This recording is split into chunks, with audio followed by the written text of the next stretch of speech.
ពេលនោះគឺនៅពេលនេះប៉ាសូមឈប់វាគាត់ទៅមនុស្សចិត្តស្លាប់ឥឡូវនេះហើយប៉ាលីនលីប៉ៅអ្នកឈួតមែនទេអញជានិស្សិតមហាវិទ្យាល័យហើយអ្នកមិនបានសិក្សាឲ្យបានត្រឹមត្រូវទេហេតុអ្វីខ្ញុំត្រូវនិយាយរឿងស្នេហាជាមួយមនុស្សល្ងងដូចខ្ញុំប៉ាចៅឈួនគាត់ស្រឡាញ់ខ្ញុំណាស់គាត់ត្រៀមខ្លួនគាំទ្រខ្ញុំគាត់សុខចិត្តនៅជាមួយខ្ញុំអស់មួយជីវិតខ្ញុំពិតជាសប្បាយចិត្តណាស់ពេលនៅជាមួយគាត់ខ្ញុំគិតថាអ្នកត្រូវបានលាទាត់ក្បាលគាត់បានរកលុយបានពីការលក់បាមួយគាត់មិនអាចទ្រទ្រង់ខ្លួនឯងបានផងតើគាត់នឹងគាំទ្រអ្នកយ៉ាងដូចម្តេចសិក្សាឲ្យបានខ្ជាប់ខ្ជួនអនាគតដ៏ភ្លឺស្វាងកំពុងរងចាំបែកគ្នាជាមួយគាត់ភ្លាមបន្ទាប់ពីការសន្ទនាទាំងអស់នោះតើអ្នកជាអតីតសុងស៊ីមែនទេអ្នកគឺជាស៊ីរៀល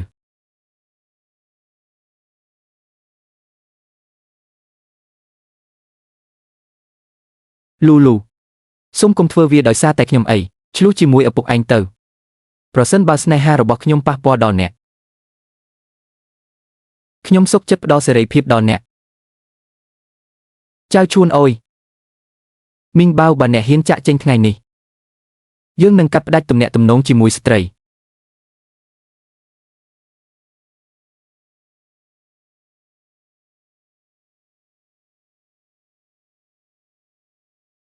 ខ្ញុំគិតថាអ្នកនឹងត្រៀមខ្លួនរួចរាល់ហើយនៅពេលដែលអ្នកចូលទៅក្នុងកម្លាំងពលកម្មនោះអ្នកនឹងយល់ពីចិត្តណាល្អរបស់ខ្ញុំប៉ុន្តែខ្ញុំមិនដែលរំពឹងថាខ្ញុំនឹងចាស់ទៅបែបនេះទេ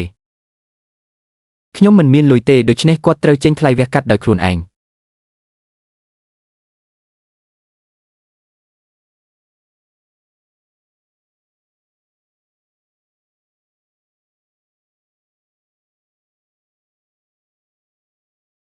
ការជេងនៅតែមានជីវិតខ្ញុំបានកើតជាថ្មីហើយ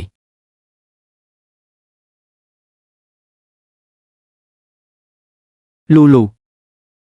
សូមកុំធ្វើវាដោយសារតែខ្ញុំអីនិយាយលីហើយឪពុករបស់អ្នកបើស្នេហាខ្ញុំមិនប៉ះពាល់ដល់គាត់ទេខ្ញុំសុខចិត្តផ្ដល់សេរីភាពដល់អ្នករងចាំមួយផ្លេត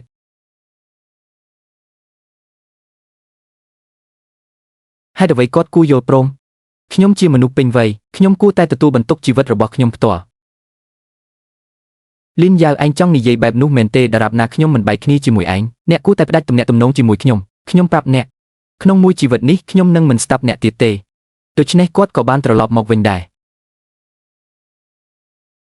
តើអ្នកបានគិតវាចប់ហើយឬនៅបើអ្នកនៅតែចង់បញ្ឈប់យើងបន្ទាប់មកចូលយើងកាត់ចំណង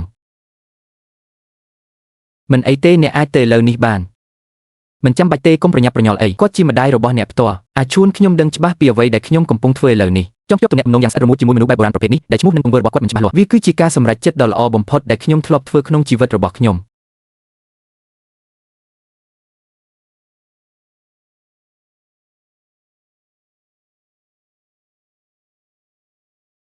សម្លេងកញ្ចែមិនគួរឲ្យទុកចិត្តទេចុះហត្ថលេខាលើកិច្ចព្រមព្រៀងបំបែកនេះចាប់ពីពេលនេះទៅយើងនឹងដើរតាមផ្លូវស្ពាននិងផ្លូវរៀងខ្លួនកុំគិតចង់មើលថែខ្ញុំពេញមួយជីវិតរបស់អ្នកអី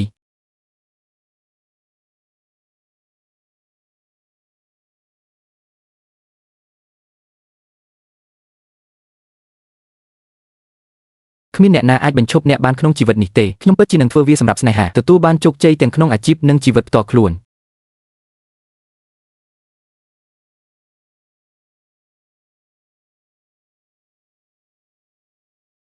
លូលូហើមតើវាសំនឹងឲ្យឯងឆ្លោះជាមួយឪពុកឯងបែបនេះដើម្បីខ្ញុំទេសាក់សំណីសែនទី2តើអ្នកមិនតែងតែនិយាយថាខ្ញុំរៀនរាល់ថ្ងៃទេតើអ្នកមិនមានពេលទំនេរជាមួយខ្ញុំទេខ្ញុំនឹងនៅជាមួយអ្នកចាប់ពីពេលនេះទៅខ្ញុំមិនដែលចង់បាត់បង់អ្នកម្ដងទៀតទេអរគុណកុំបារម្ភអីខ្ញុំពិតជានឹងធ្វើឲ្យប្រាកដថាអ្នកមានជីវិតកាន់តែប្រសើរឡើងស្រមុក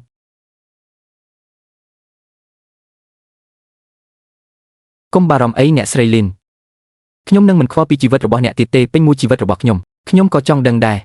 អ្នកបានធ្វើការសម្រេចចិត្តសម្រាប់បុរសប្រភេទនេះនឹងខ្ញុំតើខ្ញុំនឹងរស់នៅជីវិតបែបណា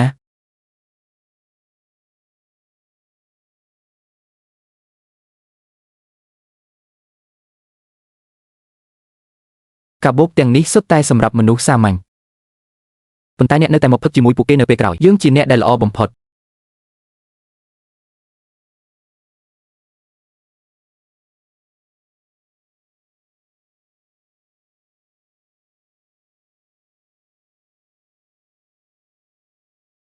ហេតុអ្វីបានជាអ្នកមិនចង់ដាក់បងថ្លៃស្រីរបស់អ្នកនឹងសៀវប៉ាវជាមួយគ្នាតើអ្នកចង់ទទួលខុសត្រូវចំពោះសិស្សសាលាម្នាក់នេះទេហាហាវាគ្រាន់តែសម្រាប់ការសប្បាយប៉ុណ្ណោះតើអ្នកណានឹងបដិសេធនារីមហាវិទ្យាល័យដែលលះបង់ខ្លួនឯងដោយឥតគិតថ្លៃវាគ្រាន់តែសម្រាប់ការសប្បាយប៉ុណ្ណោះតើអ្នកណានឹងបដិសេធនារីមហាវិទ្យាល័យដែលលះបង់ខ្លួនឯងដោយឥតគិតថ្លៃជីអូ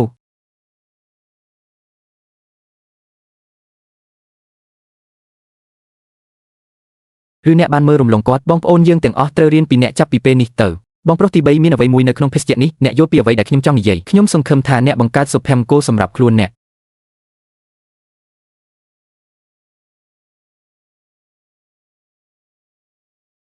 ចុះលូឡូវិញយើងផឹកច្រើនពេកហើយបន្ទាប់ពីផឹកអស់ពេងចុងក្រោយហើយចូលយើងចាក់ចេញភ្លាម1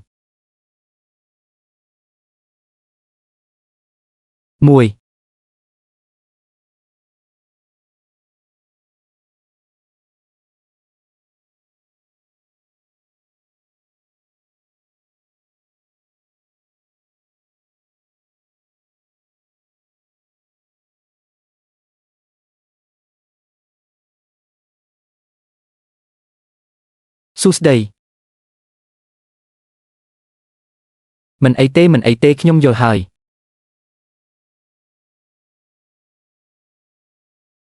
អាឈួនក្រោកឡើងហើយជូនខ្ញុំទៅសាលារៀនខ្ញុំនឹងយឺតហើយចំណុចតិចតួចទាំងនោះខ្ញុំនឹងរំលងវានៅថ្ងៃនេះទេការប្រកួតប្រជែងនេះសំខាន់ណាស់សម្រាប់ខ្ញុំទោះបីជាយើងទាំងពីរនាក់យប់មិញ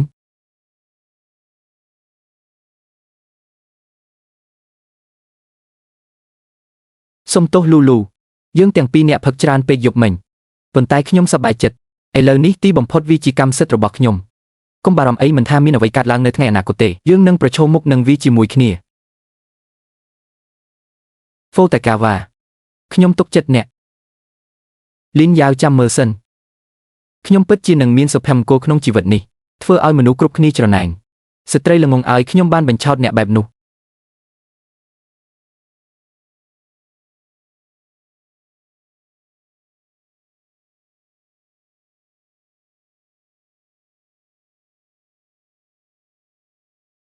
លោកគ្រូលីនអូយខ្ញុំស្ទើរតែមិនស្គាល់អ្នកទេអ្នកមើលទៅស្រស់ស្រាយណាស់មានដំណឹងល្អខ្លះទេត្រូវទេឡាវលីនហាហាស្ទីលម៉ូតសក់នេះការផ្លាស់ប្ដូរសម្លៀកបំពាក់នេះការផ្លាស់ប្ដូរសម្លៀកបំពាក់នេះគាត់សង្ហារណាស់យើងស្ទើរតែមិនស្គាល់គាត់ប្រាប់ខ្ញុំឲ្យលឿនមកតើវាកាត់ចេញហើយឬនៅតើមានព្រឹត្តិការណ៍រីករាយអ្វីខ្លះថ្មីនេះខ្ញុំបានដឹងរឿងខ្លះហើយជីវិតមនុស្សម្នាក់អ្នកមិនអាចរស់នៅសម្រាប់អ្នកដទៃជានិច្ចបានទេអ្នកគួរតែរស់នៅពេញមួយជីវិតរបស់អ្នកសម្រាប់ខ្លួនអ្នកហាហាហាអណ្ដាតភ្លើងនៃសង្គ្រាមបានរសាត់បាត់ទៅហើយការលងស្នេហ៍នឹងគិតនាមនឹងទ្រព្យសម្បត្តិគឺគ្រាន់តែជាពកមួយផ្លែតប៉ុណ្ណោះរាងកាយដែលមានសុខភាពល្អនិងចិត្តដែលស្ងប់សុខនោះជារឿងសំខាន់បំផុត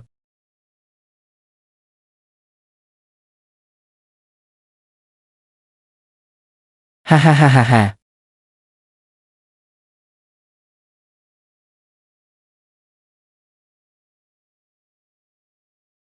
សួស្តីអូរបាយការណ៍វិទ្យាសាស្ត្របានចេញមកហើយមែនទេខ្ញុំនឹងទៅម្ដងទៀតនៅរសៀលនេះ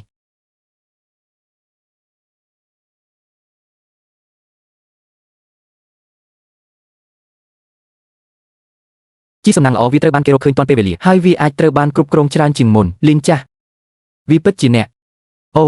ខ្ញុំទើបតែឃើញអ្នកនៅចុងម្ខាងទៀតនៃច្រករបៀងហើយអ្នកមើលទៅដូចអ្នកដែរខ្ញុំស្ទើរតែមិនស្គាល់អ្នកការផ្លាស់ប្ដូរគឺធំធេងណាស់ឥឡូវនេះអូ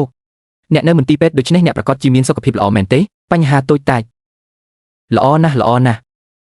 ដោយវិធីនេះតែស្ថានភាពបច្ចុប្បន្នរបស់កូនស្រីរបស់អ្នកលីនលូលូយ៉ាងដូចម្ដេចវាជាង1 ខែហើយចាប់តាំងពីខ្ញុំមកសាលារៀនលើកចុងក្រោយចូលយើងទុកចំណុចខ្វះខាតពីការប្រកួតប្រជែងចុងក្រោយចោលឥឡូវនេះខ្ញុំមិនអាចនិយាយទូរស័ព្ទបានទេហើយពួកគេមិនឆ្លើយតបសាររបស់ខ្ញុំទេតើអ្នកដឹងទេថាគាត់បានទៅណាខ្ញុំមិនដឹងអ្វីទាំងអស់ទីកន្លែងរបស់គាត់ខ្ញុំមិនបានយកចិត្តទុកដាក់ចំពោះវាយូរមកហើយស្រស់ស្អាតតើស្ថានភាពបច្ចុប្បន្នរបស់ស្ត្រីទាំងពីរនាក់យ៉ាងណាដែរលូលូត្រូវបានអ្នកចិញ្ចឹមបីបាច់ថែរក្សាតាំងពីក្មេងអ្នកខិតខំប្រឹងប្រែងលើគាត់ច្រើនណាស់អ្នកបានធ្វើអ្វីគ្រប់យ៉ាងដែលអ្នកអាចធ្វើបាននិងគួរតែធ្វើអ្នកកំពុងនិយាយថាអ្នកនឹងមិនតាមខ្ញុំទៀតទេហើយបន្ទាប់មកអ្នកឈប់ធ្វើអ្វីព្រោះខ្ញុំជាឪពុករបស់គាត់ខ្ញុំបានបំពេញកាតព្វកិច្ចទាំងអស់របស់ខ្ញុំហើយខ្ញុំមានមន្តសការច្បាស់លាស់ជីវិតរបស់គាត់គួរតែទទួលខុសត្រូវចំពោះវាដោយខ្លួនឯងតោះទៅ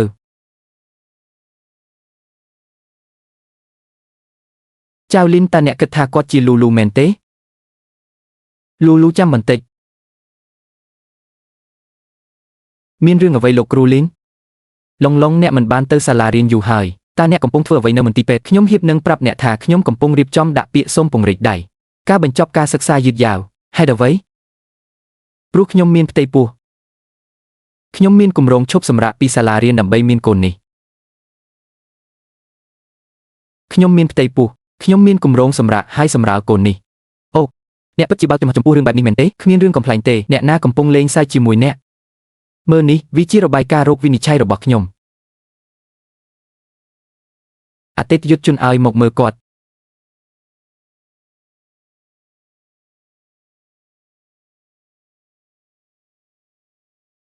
កូននេះនៅក្នុងពោះខ្ញុំហើយទោះបីជាគាត់ជាគ្រូពេទ្យផ្នែកច្បាប់របស់ខ្ញុំក៏ដោយប៉ុន្តែការមានកូនឬអត់នៅតែជាការសម្រេចចិត្តរបស់ខ្ញុំ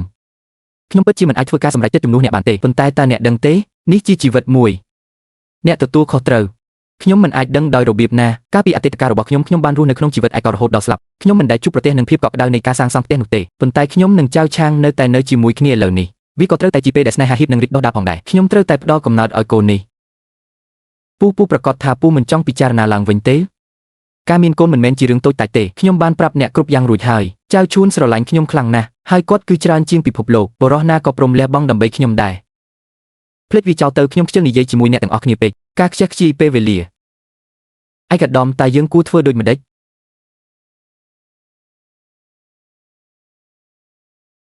គាត់ជាមនុស្សពេញវ័យការសម្រេចចិត្តរបស់ខ្ញុំផ្ទាល់អ្នកគួរតែទទួលខុសត្រូវចំពោះខ្លួនឯងលីនលូលូបរិះល្អឥតខ្ចោះដែលអ្នកធ្លាប់គិតវាពិតជាគ្រាន់តែជាភាពច្របូកច្របល់នៃការយល់ច្រឡំប៉ុណ្ណោះមួយថ្ងៃអ្នកនឹងស្ដាយក្រោយតោះទៅមានអ្វីកើតឡើងថ្លៃសេវាឥនទានរបស់បងប្រុសឈួនល្អណាស់ពិតជាមិនខាន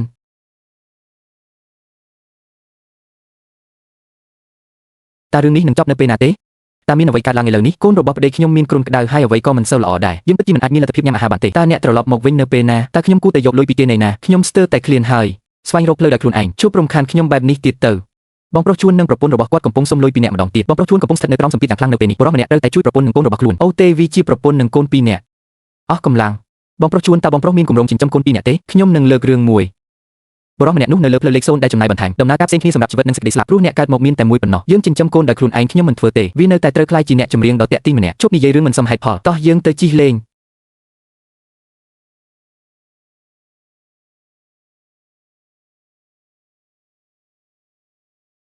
សម្រាប់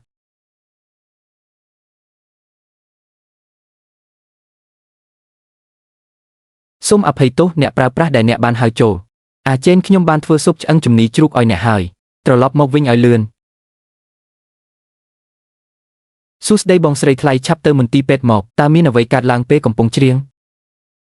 ឪឈួនមិនអាចទទួលយកគិលានុបដ្ឋាយិកាឪឈួនបានទេដូច្នេះឥឡូវមិត្តប្រុសខ្ញុំនៅខាងក្នុងយ៉ាងម៉េចដែរការបាក់ឆ្អឹងដែលកាលពីម្សិលមិញតម្រូវឲ្យវះកាត់ជាបន្ទាន់ខ្ញុំនឹងបាត់បង់ជើងរបស់ខ្ញុំយើងត្រូវរកថ្លៃវះកាត់ឲ្យបានលឿនតើការវះកាត់នឹងត្រូវចំណាយប៉ុន្មានសូមសងប្រាក់វិញចំនួន 130,000 ជាសំណង 130,000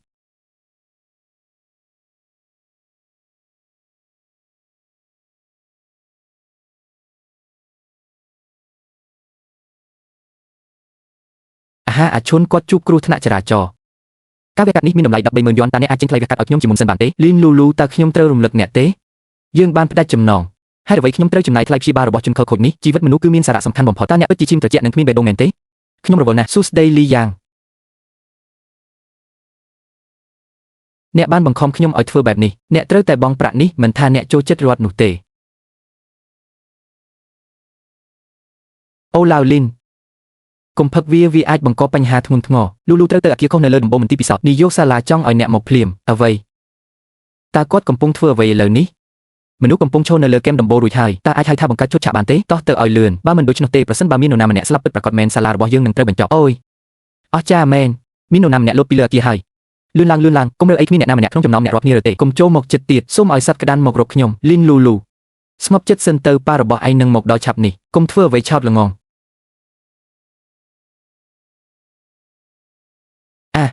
លោកគ្រូលីនហេតុអ្វីបានជាលោកគ្រូទៅតែមកដល់ឥឡូវនេះបញ្ចុះបញ្ចូលកូនស្រីរបស់អ្នកឲ្យជប់យ៉ាងលឿនតើមានអ្វីខុសជាមួយអោស៊ុយសាលារៀននឹងជួបបញ្ហាធំលីងឡាលូអ្នកកំពុងប្រថុយជីវិតរបស់អ្នកដើម្បីការស្អប់ខ្ពើមនេះជាអ្វីដែលអ្នកហៅថានឹងទទួលខុសត្រូវចំពោះជំរឿសរបស់ខ្ញុំលីនយ៉ាវអ្នកបានបង្ខំខ្ញុំឲ្យធ្វើបែបនេះខ្ញុំប្រាប់អ្នកផ្ដល់ឲ្យខ្ញុំ 130,000 ឥឡូវនេះបើមិនដូច្នោះទេខ្ញុំនឹងធ្លាក់ពីទីនេះអ្នកនឹងមិនឃើញខ្ញុំម្ដងទៀតក្នុងមួយជីវិតនេះទេមិនដែលទទួលបានការអភ័យទោសពីខ្ញុំឡើយខ្ញុំប្រាប់អ្នកចាប់ពីថ្ងៃដែលយើងបានចុះហត្ថលេខាលើពេកព្រមព្រៀងនេះអ្នកនិងខ្ញុំនឹងលែងជាគ្នាទៅវិញទៅមកទៀតហើយជំរឿសរបស់អ្នកមិនមែនជារឿងរបស់ខ្ញុំទេតែលីនស្ដាប់ខ្ញុំសិនតើអ្វីដែលស្ត្រីមិនអាចប្រឆាំងគ្នាបានអូកូនខ្ញុំគ្រាន់តែងឿងឆ្ងល់មួយសន្ទុះយើងអាចពិភាក្សាគ្នាអំពីលុយកាក់នៅពេលក្រោយការសង្គ្រោះមនុស្សគឺជារឿងសំខាន់បំផុតមែនហើយលូលូក្មេងនោះយើងបានឃើញគាត់ធំឡើងតាំងពីគាត់នៅក្មេងគាត់មានទេពកោសល្យគណិតវិទ្យាខ្ពស់ណាស់អនាគតដ៏ភ្លឺស្វាងកំពុងរង់ចាំប្រសិនបើមានការយល់ច្រឡំណាមួយរវាងបងប្អូនស្ត្រីគ្រាន់តែនិយាយវារួចហើយខ្ញុំមិនដឹងពីរបៀបទេ ចាប់ពីពេលដែលអ្នកជ្រើសរើសគាត់ហើយបោះបង់ចោលគ្រួសារនេះអ្នកត្រូវតែដើរតាមផ្លូវរបស់អ្នកដល់ទីបញ្ចប់ម្ដេចក៏អ្នកគ្មានបេះដូងយ៉ាងនេះអ្នកគ្រាន់តែឈោមើលនរណាម្នាក់ស្លាប់មែនទេអូដូច្នេះអ្នកជាអ្នកដែលដួលស្លាប់ក្នុងរយៈពេល8ជំហានមែនទេបើគាត់ស្លាប់តើខ្ញុំអាចវិលត្រឡប់មកវិញបានទេខ្ញុំប្រាប់អ្នកនោះនឹងធ្វើឲ្យខ្ញុំស្អប់អ្នកកាន់តែខ្លាំងអ្នកខុសហើយប្រហែលជាខ្ញុំនៅតែមានអារម្មណ៍ថាមានទំនួលខុសត្រូវចំពោះអ្នកកាលពីអតីតកាលផ្លូវចេញរបស់អ្នកខ្ញុំគិតថាអ្នកនឹងយល់នៅថ្ងៃណាមួយប៉ុន្តែការពិតបង្ហាញថាអ្នកមិនសមនឹងទទួលបានវាតតែសោះខ្ញុំនឹងមិនឲ្យអ្នកមួយកាក់ទៀតទេឌីងជាងអ្នកបានបង្ខំខ្ញុំឲ្យធ្វើបែបនេះអ្នកបានបង្ខំខ្ញុំឲ្យធ្វើបែបនេះលេងខ្ញុំទៅខ្ញុំនឹងធ្វើឲ្យគាត់ស្ដាយក្រោយដែលទុកខ្ញុំចោលពេញមួយជីវិតរបស់គាត់លីនចាស់អ្នកមិនទាន់អាចចាក់ចេញបានទេនោះមិនមែនទាំងអស់ទេយើងបានជួយសង្គ្រោះមនុស្សនោះប៉ុន្តែអារម្មណ៍របស់គាត់គឺមិនស្ថិតស្ថេរខ្លាំងសាលាត្រូវទទួលខុសត្រូវផ្ដល់ការប្រឹក្សានិងការថែទាំផ្លូវចិត្តដើម្បីទប់ស្កាត់ឧបទ្ទហេតុស្រដៀងគ្នានេះមិនឲ្យកើតឡើងម្ដងទៀតមែនហើយឪពុកម្ដាយនេះការងារមនោគមវិជ្ជារបស់កុមារគន្លឹះគឺស្ថិតនៅជាមួយសមាជិកគ្រួសាររបស់អ្នកយល់ហើយលោកគ្រូលីនខ្ញុំដឹងថានេះជាបញ្ហាគ្រួសាររបស់អ្នកខ្ញុំមិនគួរនិយាយអ្វីទាំងអស់ប៉ុន្តែស្ថានភាពបច្ចុប្បន្នចុះបើមានអ្វីផ្សេងទៀតកើតឡើងចំពោះកុមារសាលារបស់យើងមិនអាចមានលទ្ធភាពទិញរឿងនេះបានទេខ្ញុំសូមអង្វរអ្នកតើអ្នកអាចសាកល្បងធ្វើឲ្យលូស្ងប់ចិត្តជាមុនសិនបានទេខ្ញុំនឹងព្យាយាមឲ្យអស់ពីសមត្ថភាពអណ្ដូងឪពុករបស់អ្នកក៏ដឹងថាគាត់ខុសដែរលីនយ៉ាវអ្នកមិនមែនជាមនុស្សទេតើអ្នកពេញចិត្តឥឡូវនេះទេគ្មានអ្វីចម្លែកទេដែលម្ដាយរបស់អ្នកបានចាក់ចេញពីអ្នកនៅពេលនោះអ្នកជាមនុស្សអាត្មានិយមនិងមានវិន័យលើខ្លួនឯងអ្នកកំសាកអ្នកគឺជាមនុស្សអាត្មានិយមអ្នកកំសាកមីងឡុងម្ដាយរបស់អ្នកបានទៅជួបបុរសម្នាក់នៅពេលនោះខ្ញុំបានទុកអ្នកឲ្យនៅម្នាក់ឯងនៅក្នុងហាងលក់ទំនិញខ្ញុំបានស្វែងរកអ្នកអស់រយៈពេល3ថ្ងៃ3យប់ខ្ញុំទើបតែរកឃើញអ្នកប្រសិនបើវាមិនមែនសម្រាប់ខ្ញុំទេឆ្អឹងទំនងជារលួយក្នុងប្រឡាយណាមួយឥឡូវនេះខ្ញុំគិតថាគាត់និយាយត្រូវនោះក៏ព្រោះតែអ្នកគ្មានប្រយោជន៍អ្នកអស់សង្ឃឹមហើយមិនអាចរកលុយបានទេតើវាខុសទេដែលម៉ាក់ខ្ញុំចង់បានជីវិតកាន់តែប្រសើរទាំងអស់នេះគឺជាកំហុសរបស់គាត់ដែលខ្វាក់ភ្នែកគាត់ត្រូវតែខ្វាក់ភ្នែកទើបអាចមើលឃើញមនុស្សដូចអ្នកពិតជាមនុស្សចាញ់ដែលគ្មានលុយគ្មានស្នេហាអ្វីដែលនៅសល់ពីខ្ញុំប្រែคล้ายទៅជានេះជាប្រភេទឪពុកដែលអ្នកឃើញកុំប្រកាសពេកអីលូតើលោកសៅឈួនអាចទុកចិត្តបានដែរឬទេសូមឲ្យខ្ញុំរំលឹកអ្នកជាលើកចុងក្រោយចៅឈួនមានគ្រួសារមួយគាត់គ្រាន់តែដើរលេងពេញមួយថ្ងៃរងចាំថ្ងៃស្លាប់ខ្ញុំមិនអាចផ្ដល់អ្វីដល់អ្នកបានទេឡៃនាងខ្ញុំគិតថាអ្នកគ្រាន់តែជាមនុស្សក្រអឺតក្រទុំម្នាក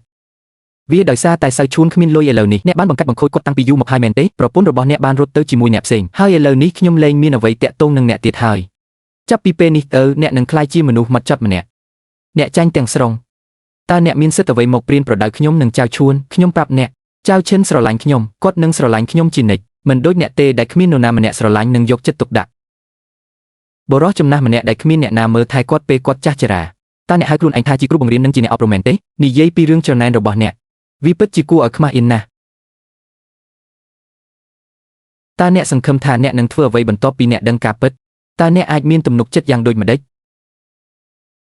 គិលានុបដ្ឋាយិកាតើលោកអ្នកអាចប្រាប់ខ្ញុំបានទេថាស្វាមីរបស់ខ្ញុំចៅឈួនស្ថិតនៅក្នុងវូដណាគាត់ត្រូវបាននាំមកទីនេះបន្ទាប់ពីមានគ្រោះថ្នាក់ម៉ូតូចៅឈួនត្រូវបាននាំមកទីនេះបន្ទាប់ពីមានគ្រោះថ្នាក់ចរាចរណ៍មួយថ្ងៃនេះមានតែអ្នកជំងឺម្នាក់ប៉ុណ្ណោះអ្នកគឺជាភរិយារបស់សៅឈួនរបស់ខ្ញុ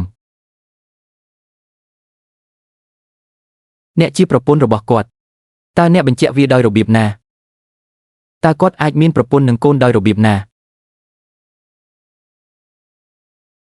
អូព្រះជាម្ចាស់ឲ្យថ្ងៃនេះប្រព័ន្ធផ្សព្វផ្សាយនឹងដួលរលំតើមានរឿងអ្វីកើតឡើងបងប្រុសលីកុំភ័យស្លន់ស្លោអីអ្នកទាំងអស់គ្នាចូលយើងធ្វើការជាមួយគ្នាហើយសាកល្បងកាសែតបានសួរថាតើប្តីខ្ញុំនៅក្នុងបន្ទប់វះកាត់ណាស៊ីវយូតើអ្នកកំពុងធ្វើអ្វីនៅទីនេះឡានរបស់គាត់យ៉ាងម៉េចដែរការវះកាត់នេះមានតម្លៃ130,000 យ៉នតើអ្នកមានលុយនោះទេតើខ្ញុំនឹងបានលុយច្រើនយ៉ាងនេះណែណាអ្នកគួរតែចាក់ចេញកាលពី2ឆ្នាំមុនដើម្បីឲ្យខ្ញុំអាចដោះស្រាយវាបានប៉ុន្តែអាហារកុំទៅអីចូលទៅមានរឿងអ្វីកើតឡើងចំពោះឡាលីងតើអ្នកដឹងរួចហើយឬនៅបងស្រីឲ្យសូមកុំយល់ច្រឡំអីអ្វីមិនដូចអ្វីដែលអ្នកគិតទេតើវាជានរណាឲ្យប្រកាសហើយវាជាអ្វីអ្នកប្រាប់ខ្ញុំតើទំនាក់ទំនងរវាងពួកគេទាំងពីរមានអ្វីខ្លះស្ដាប់ចុះនោះជាបងស្រីរបស់ខ្ញុំខាងក្រោមនេះគឺជាវាសនាដ៏អកុសលខ្ញុំធ្លាប់រៀបការជាមួយស្រីសម្ផឹងពីមុនលុយកាក់គ្រួសារទាំងអស់បានរត់ទៅជាមួយអ្នកណាម្នាក់ប្អូនស្រីរបស់ខ្ញុំបានរងរបួសផ្លូវចិត្តខ្ញុំមិនចាំត្រចៀកនេះច្បាស់ទេគាត់មិនដឹងថាហេតុអ្វីបានជាគាត់ចូលចិត្តបងឈួននោះទេនាងនឹងដេញតាមគាត់ហើយហៅគាត់ថាទៅស្វាមីភ្លាមពេលនាងឃើញគាត់ក្មេងនោះវានៅជាមួយគាត់នឹងអតីតពុករបស់គាត់បងប្រុសជួនបានធ្វើវាដោយសារតែខ្ញុំមិនដែលប្រកាន់ជំហរប្រឆាំងនឹងគាត់ទេហេតុអ្វីខ្ញុំបានតាមដានគាត់យ៉ាងដិតដល់ហើយមិនអនុញ្ញាតឲ្យគាត់ចាក់ចេញពីផ្ទះឡើយប៉ុន្តែខ្ញុំទើបតែត្រឡប់មកផ្ទះវិញហើយទូរស័ព្ទទៅដើម្បីរៃអង្គាសប្រាក់សម្រាប់ការវះកាត់ខ្ញុំបានរៀបវីយូមកហើយនោះហើយជាមូលហេតុដែលខ្ញុំត្រូវគេធ្វើបាបសូមអភ័យទោសប្អូនថ្លៃស្រីរបស់អ្នកធ្វើឲ្យអ្នកខឹងបងស្រីថ្លៃឲ្យអូនកំពុងធ្វើឲ្យបងពិបាកមែនទេតើអ្នកនៅជាមួយសៅឈិនមែនទេ តើអ្នកទាំងអស់គ្នាកំពុងព្យាយាមបញ្ឆោតខ្ញុំមែនទេប្អូនថ្លៃស្រីតើខ្ញុំអាចកុហកអ្នកដោយរបៀបណាមើលនេះជារូបថតគ្រួសាររបស់ខ្ញុំនិងប្អូនស្រីរបស់ខ្ញុំប្រសិនបើគាត់ពិតជាភរិយាស្របច្បាប់មែនខ្ញុំនៅតែអាចពន្យល់អ្នកដោយស្ងប់ស្ងាត់ខ្ញុំនឹងបានបណ្ដេញអ្នកចេញជាយូរមកហើយមែនទេវាជាការយល់ច្រឡំទាំងអស់ស្ដាំមែនហើយសមាជិកគ្រួសារការវះកាត់របស់សៅឈួនមិនអាចពន្យាពេលបានទៀតទេតើអ្នកនឹងបង់ថ្លៃវះកាត់ចំនួន 130,000 យ៉នឬអត់បាទឥឡូវនេះរឿងសំខាន់បំផុតរបស់បងថ្លៃស្រីខ្ញុំគឺជីវិតរបស់ជីឈួនខ្ញុំបានត្រឹមតែមើលទូរស័ព្ទរបស់បុរសសង្ហានោះសារចុងក្រោយដែលគាត់បានផ្ញើមុនពេលគាត់ជួបគ្រោះថ្នាក់ចរាចរណ៍គឺមកពីអ្នកបងប្រុសឈួនប្រហែលជាគិតថាអ្នកប្រញាប់ត្រឡប់ទៅវិញហើយដូច្នេះគាត់បានធ្វើដូច្នោះកូកូខ្ញុំពិតជាគ្មានលុយសល់ទេខ្ញុំជាអ្នកខ្ចីប្រាក់ច្រើនហួសហេតុចំណាប់អារម្មណ៍ពេញលេញទម្រង់ខ្ពស់ប៉ុន្តែអ្នកបាននិយាយថាបងថ្លៃស្រីនៅពេលដែលមិនមានអាសន្នតើអ្នកនៅតែចង់ឲ្យបងប្រុសឈួនរស់ឡើងវិញទេខ្ញុំគិតថាខ្ញុំមិនអាចបាត់បង់គាត់ម្ដងទៀតបានទេមកជាមួយខ្ញុំឆាប់ខ្ញុំនឹងនាំអ្នកទៅបំពេញបែបបទកាន់តែលឿនកាន់តែល្អសៅលីនអ្នកគ្រាន់តែឈរមើលលូលូឆាវលោតចូលទៅក្នុងរណ្ដៅភ្លើងខ្ញុំគ្មានលុយទេទុកឲ្យគាត់ចេញថ្លៃវះកាត់ដោយខ្លួនឯងទៅកុំចាក់ខ្លួនឯងពួកគេនឹងមិនដែលដឹងពីការឈឺចាប់ឡើយអ្នកនឹងយល់នៅពេលដែលអ្នកបានជួបប្រទះវាដោយខ្លួនឯងអូយខ្ញុំស្ទើរតែត្រូវគេចាប់បានហើយតើមានអ្វីកើតឡើងនៅខាងក្រោមនេះមិនមែនជាពេលវេលាសម្រាប់បងប្រុសឈួននិយាយអំពីរឿងនេះទេតើនេះជាតម្លៃសម្រាប់ការវះកាត់របស់អ្នកមែនទេប៉ុន្តែថ្លៃសេវាជាបន្តបន្ទាប់របស់អ្នកគឺមកពីក្រុមហ៊ុនទិន្នន័យធំមួយខ្ញុំពិតជាមិនអាចពឹងផ្អែកលើបងស្រីដ៏ល្ងង់ខ្លៃរបស់ខ្ញុំបានទេអ្នកត្រូវខិតខំប្រឹងប្រែងខ្លះទៅលើខាងលៀនលូអ្នកមកដល់ហើយ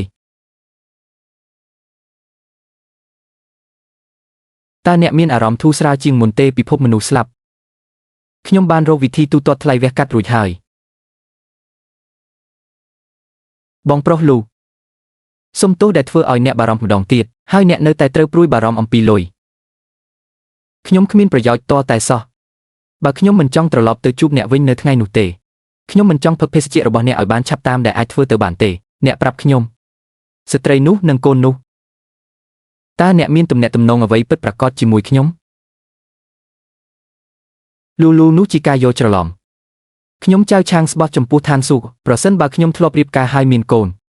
ខ្ញុំនឹងត្រូវគេវាយស្លាប់ភ្លាមពេលខ្ញុំបោះជំហានចេញពីទ្វារសូមឲ្យខ្ញុំត្រូវរន្ទះបាញ់ស្លាប់យ៉ាងរន្ធត់ផងមិនអីទេឈប់ជឿទៅខ្ញុំជឿអ្នក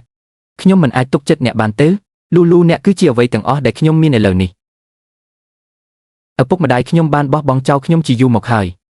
បងប្អូនទាំងនោះមានតែមួយចំនួនប៉ុណ្ណោះនៅពេលភ្លៀងធ្លាក់បើទោះបីជាអ្នកមិនជឿខ្ញុំក៏ដោយទោះបីជាជើងនេះជាសេះស្បើយក៏ដោយតែចំណុចសំខាន់គឺជាអ្វីសូមឲ្យវាคล้ายជាឥតប្រយោជន៍បងស្រីថ្លៃអ្នកក៏បានឃើញវាដែរបងឈួនមានតែអ្នកនៅក្នុងចិត្តរបស់គាត់ឥឡូវនេះកុំគិតច្រើនពេកអ្វីដែលសំខាន់បំផុតនោះគឺឲ្យបងប្រុសឈួនជាសេះស្បើយឡើងវិញកុំបារម្ភអីអាឆេនខ្ញុំនឹងនៅជាមួយអ្នកជានិច្ចវាពិតជានឹងប្រសើរឡើងលូខ្ញុំមិនខ្លាចទេពេលមានអ្នកនៅក្បែរខ្ញុំ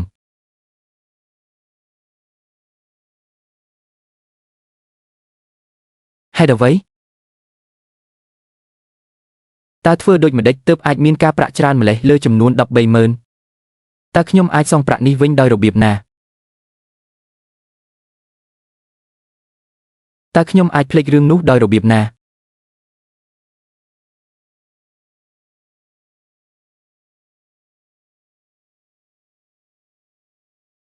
ខ្ញុំប្រហែលជាទទួលបានចំណាត់ថ្នាក់លេខ 1ក្នុងជីវិតអតីតកាលរបស់ខ្ញុំអ្នកអាចធ្វើវាម្ដងទៀតក្នុងជីវិតនេះលីងយ៉ាតើអ្នកមិនជឿថាខ្ញុំគ្មានតម្លៃអ្វីទេបើគ្មានអ្នកខ្ញុំនឹងបញ្ជាក់វាដល់អ្នកទោះបីជាគ្មានអ្នកក៏ដោយខ្ញុំលីនលូនៅតែអាចក្រោកឈរបានថែមទាំងឈរខ្ពស់ជាងនេះទៀត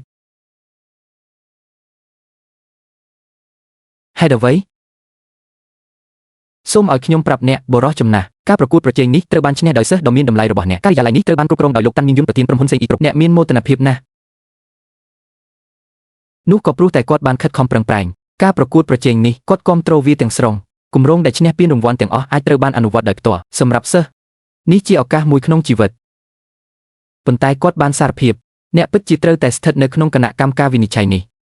នៅពេលនេះក្នុងជីវិតមុនរបស់ខ្ញុំបានបង្វឹកលីងឡុងលូសម្រាប់ការប្រកួតដើម្បីជៀសវាងគ្រោះថ្នាក់ខ្ញុំបានបដិសេធការអញ្ជើញរបស់ចៅក្រមភ្លេចវាចោលទៅខ្ញុំមិនចង់ខ្ជះខ្ជាយការខិតខំប្រឹងប្រែងក្នុងការបណ្ដុះបណ្ដាលសិស្សទៀតទេអូសូមក្រឡេកមើលទាំងនេះពួកគេសុទ្ធតែជាកុមារដែលមានសក្តានុពលអ្នកមិនគួរបន្តរកលេសទេលោកជីងសៀវស៊ូ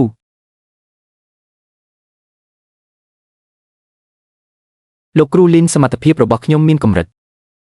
នេះជាប្រាក់មួយចំនួនដែលខ្ញុំបានសន្សំអ្នកត្រូវតែថែរក្សាខ្លួនឯងឲ្យបានល្អ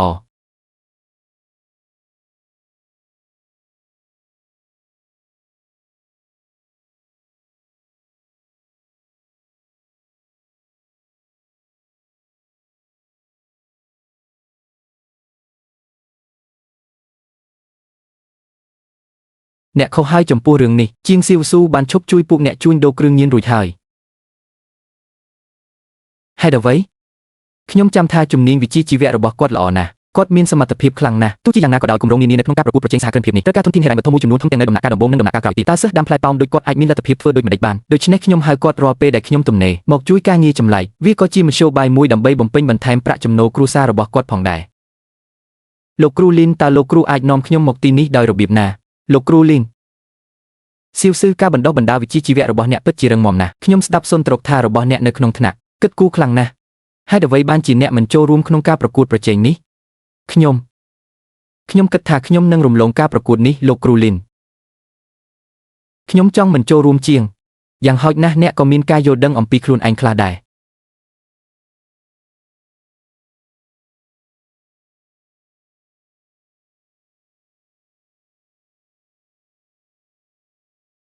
ការអនុញ្ញាតឲ្យអ្នកសាកល្បងមានន័យថាអ្នកជាអ្នកបង្កើតរលកបង់ថ្លៃព្យាបាលសម្រាប់ម្ដាយរបស់អ្នកដទៃខ្ញុំស្អប់បំផុតមនុស្សរំខានសិស្សក្រីក្រដូចអ្នកគ្មានទំនាក់ទំនងហើយអ្នកខ្វះចក្ខុវិស័យការចូលរួមក្នុងការប្រកួតប្រជែងប្រភេទនេះគ្រាន់តែជាការខ្ជិះខ្ជីពេលវេលាប៉ុណ្ណោះខ្ញុំកំពុងសម្លឹងមើលអ្នកវាជាការប្រសើរជាងក្នុងការគ្រាន់តែទៅធ្វើការដោយស្មោះត្រង់ដើម្បីរកលុយយ៉ាងហោចណាស់យើងគួរតែមានភាពប្រាកដនិយមលូអ្នកនិយាយចាំបាច់ឆ្លើយម្លេះ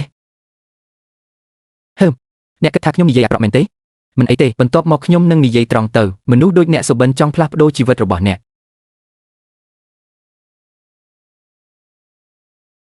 ហាសៀវស៊ូអ្នកមិនចាំបាច់យកចិត្តទុកដាក់ចំពោះគាត់ទេឱកាសដ៏កម្រមួយបើចង់ចូលរួមសូមចូលរួមដោយសេរីគ្រូជឿថាអ្នកមានលុយនេះមកចុះកាលពីជាតិមុនរបស់ខ្ញុំបានឈ្នះរង្វាន់លេខ1ក្នុងការប្រកួតប្រជែងសហគ្រិនភាពគាត់មិនសម្រេចអ្វីទាំងអស់តែមានអ្វីកើតឡើងបន្ទាប់ពីបញ្ចប់ការសិក្សាខ្ញុំមិនអាចរកការងារសមរម្យបានផងអនុញ្ញាតឲ្យគាត់ចូលរួមក្នុងការប្រកួតប្រជែងបែបនេះអ្នកមិនទទួលបានអត្ថប្រយោជន៍អ្វីទេហើយគ្រាន់តែខាតបង់លុយប៉ុណ្ណោះហេតុអ្វីត្រូវរំខានអនាគតនៃជីវិតគឺពោពេញទៅដោយលទ្ធភាពគ្មានដែនកំណត់តើអ្វីដែលធ្វើឲ្យអ្នកប្រកបចិត្តយ៉ាងនេះសៀវស៊ូសម្លឹងមើលចុះក្រោមស្រមុក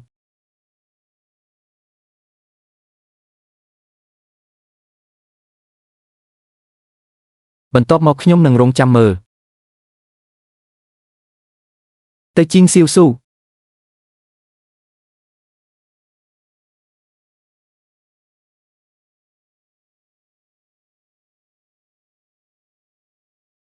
សៀវស៊ូមានឱកាសខ្លះប្រសិនបើខកខាន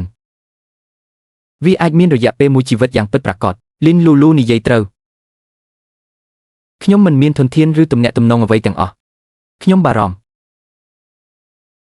ខ្ញុំអាចវិនិយោគលើអ្នក3ថ្ងៃផ្ដល់ឲ្យខ្ញុំនៅផែនការលម្អិតមួយប្រសិនបើស្តង់ដារត្រូវបានបំពេញគ្រូរបស់អ្នកនឹងក្លាយជាអ្នកវិនិយោគដំបូងរបស់អ្នកពិតមែនទេលោកគ្រូលីនហេតុអ្វីបានជាអ្នកទុកចិត្តខ្ញុំខ្លាំងម្ល៉េះកាលពីជាតិមុនរបស់អ្នកតើអ្នកសុខចិត្តជួយខ្ញុំទេក្នុងជីវិតនេះខ្ញុំសៀវស៊ូអេរិយាបថរបស់អ្នកល្អណាស់ជឿដោយស្មោះត្រង់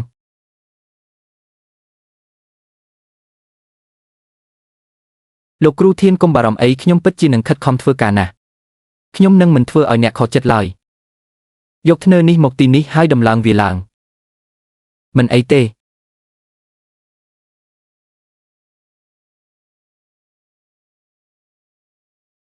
លោកគ្រូលីនប៉ុន្តែខ្ញុំនៅតែមិនយល់ច្បាស់ពីផ្នែកនេះទេផ្នែកនេះចូលទៅហើយយកផ្នែកនេះ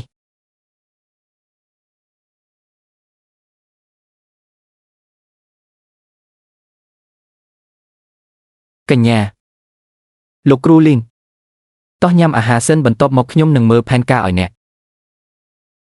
អរគុណលោកគ្រូលីន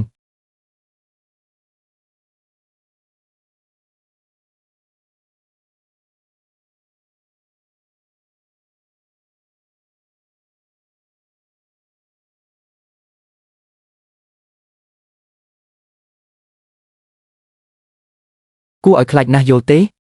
ខ្ញុំហត់នឿយណាស់ការកណនាទិន្នន័យរបស់អ្នកជាច្រើនមិនត្រឹមត្រូវសូមពិនិត្យមើលវាម្ដងទៀតហើយកណនាវាដោយប្រុងប្រយ័ត្នហេតុអ្វីអ្នកមិនប្រាប់ខ្ញុំពីចម្លើយតើវាមានអ្វីតាក់ទងនឹងអ្វីមួយទេលូ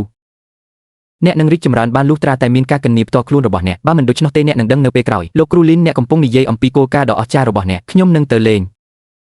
ហេសូមចាំថាត្រូវកែប្រែវាឲ្យខ្ញុំផងវាដល់ពេលត្រូវប្រគល់ជូនខ្ញុំនៅថ្ងៃស្អែក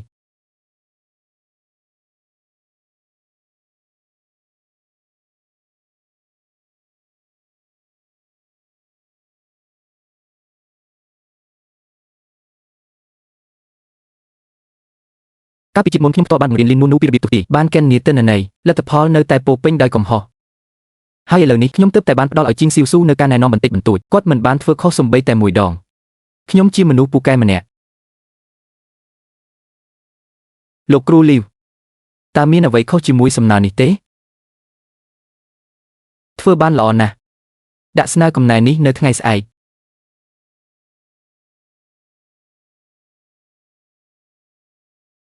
លេងសាច់ទេតើអ្នកដឹងពីរបៀបលេងទេហេតុអ្វីបានជាអ្នកខំប្រឹងមករកខ្ញុំម្លេះ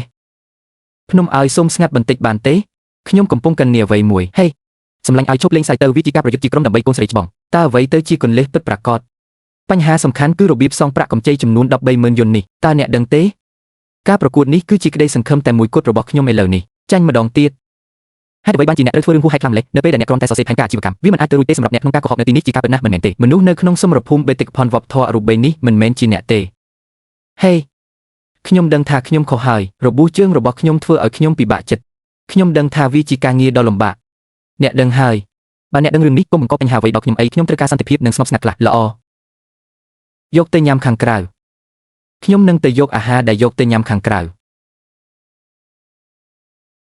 ឈួតហើយបើមានអ្នកណាអាចមើលថែខ្ញុំបានតើអ្នកណាទ្រាំនឹងចរិតអាក្រក់នេះ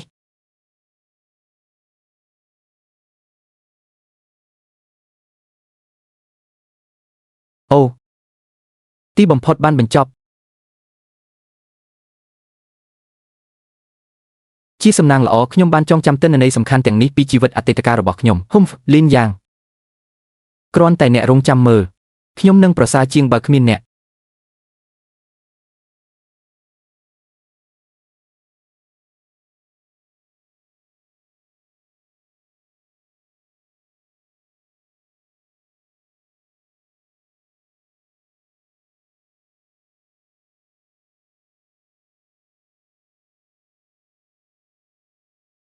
សួស្តីលោកគ្រូនេះជាផែនការរបស់ខ្ញុំ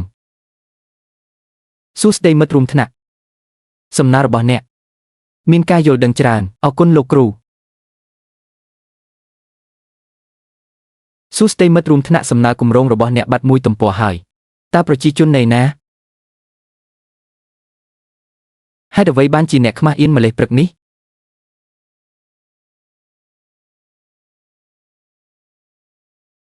តើវាជានរណា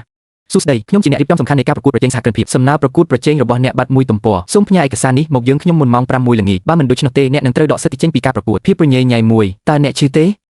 កុំរំខានខ្ញុំឬខ្លួនឯងអី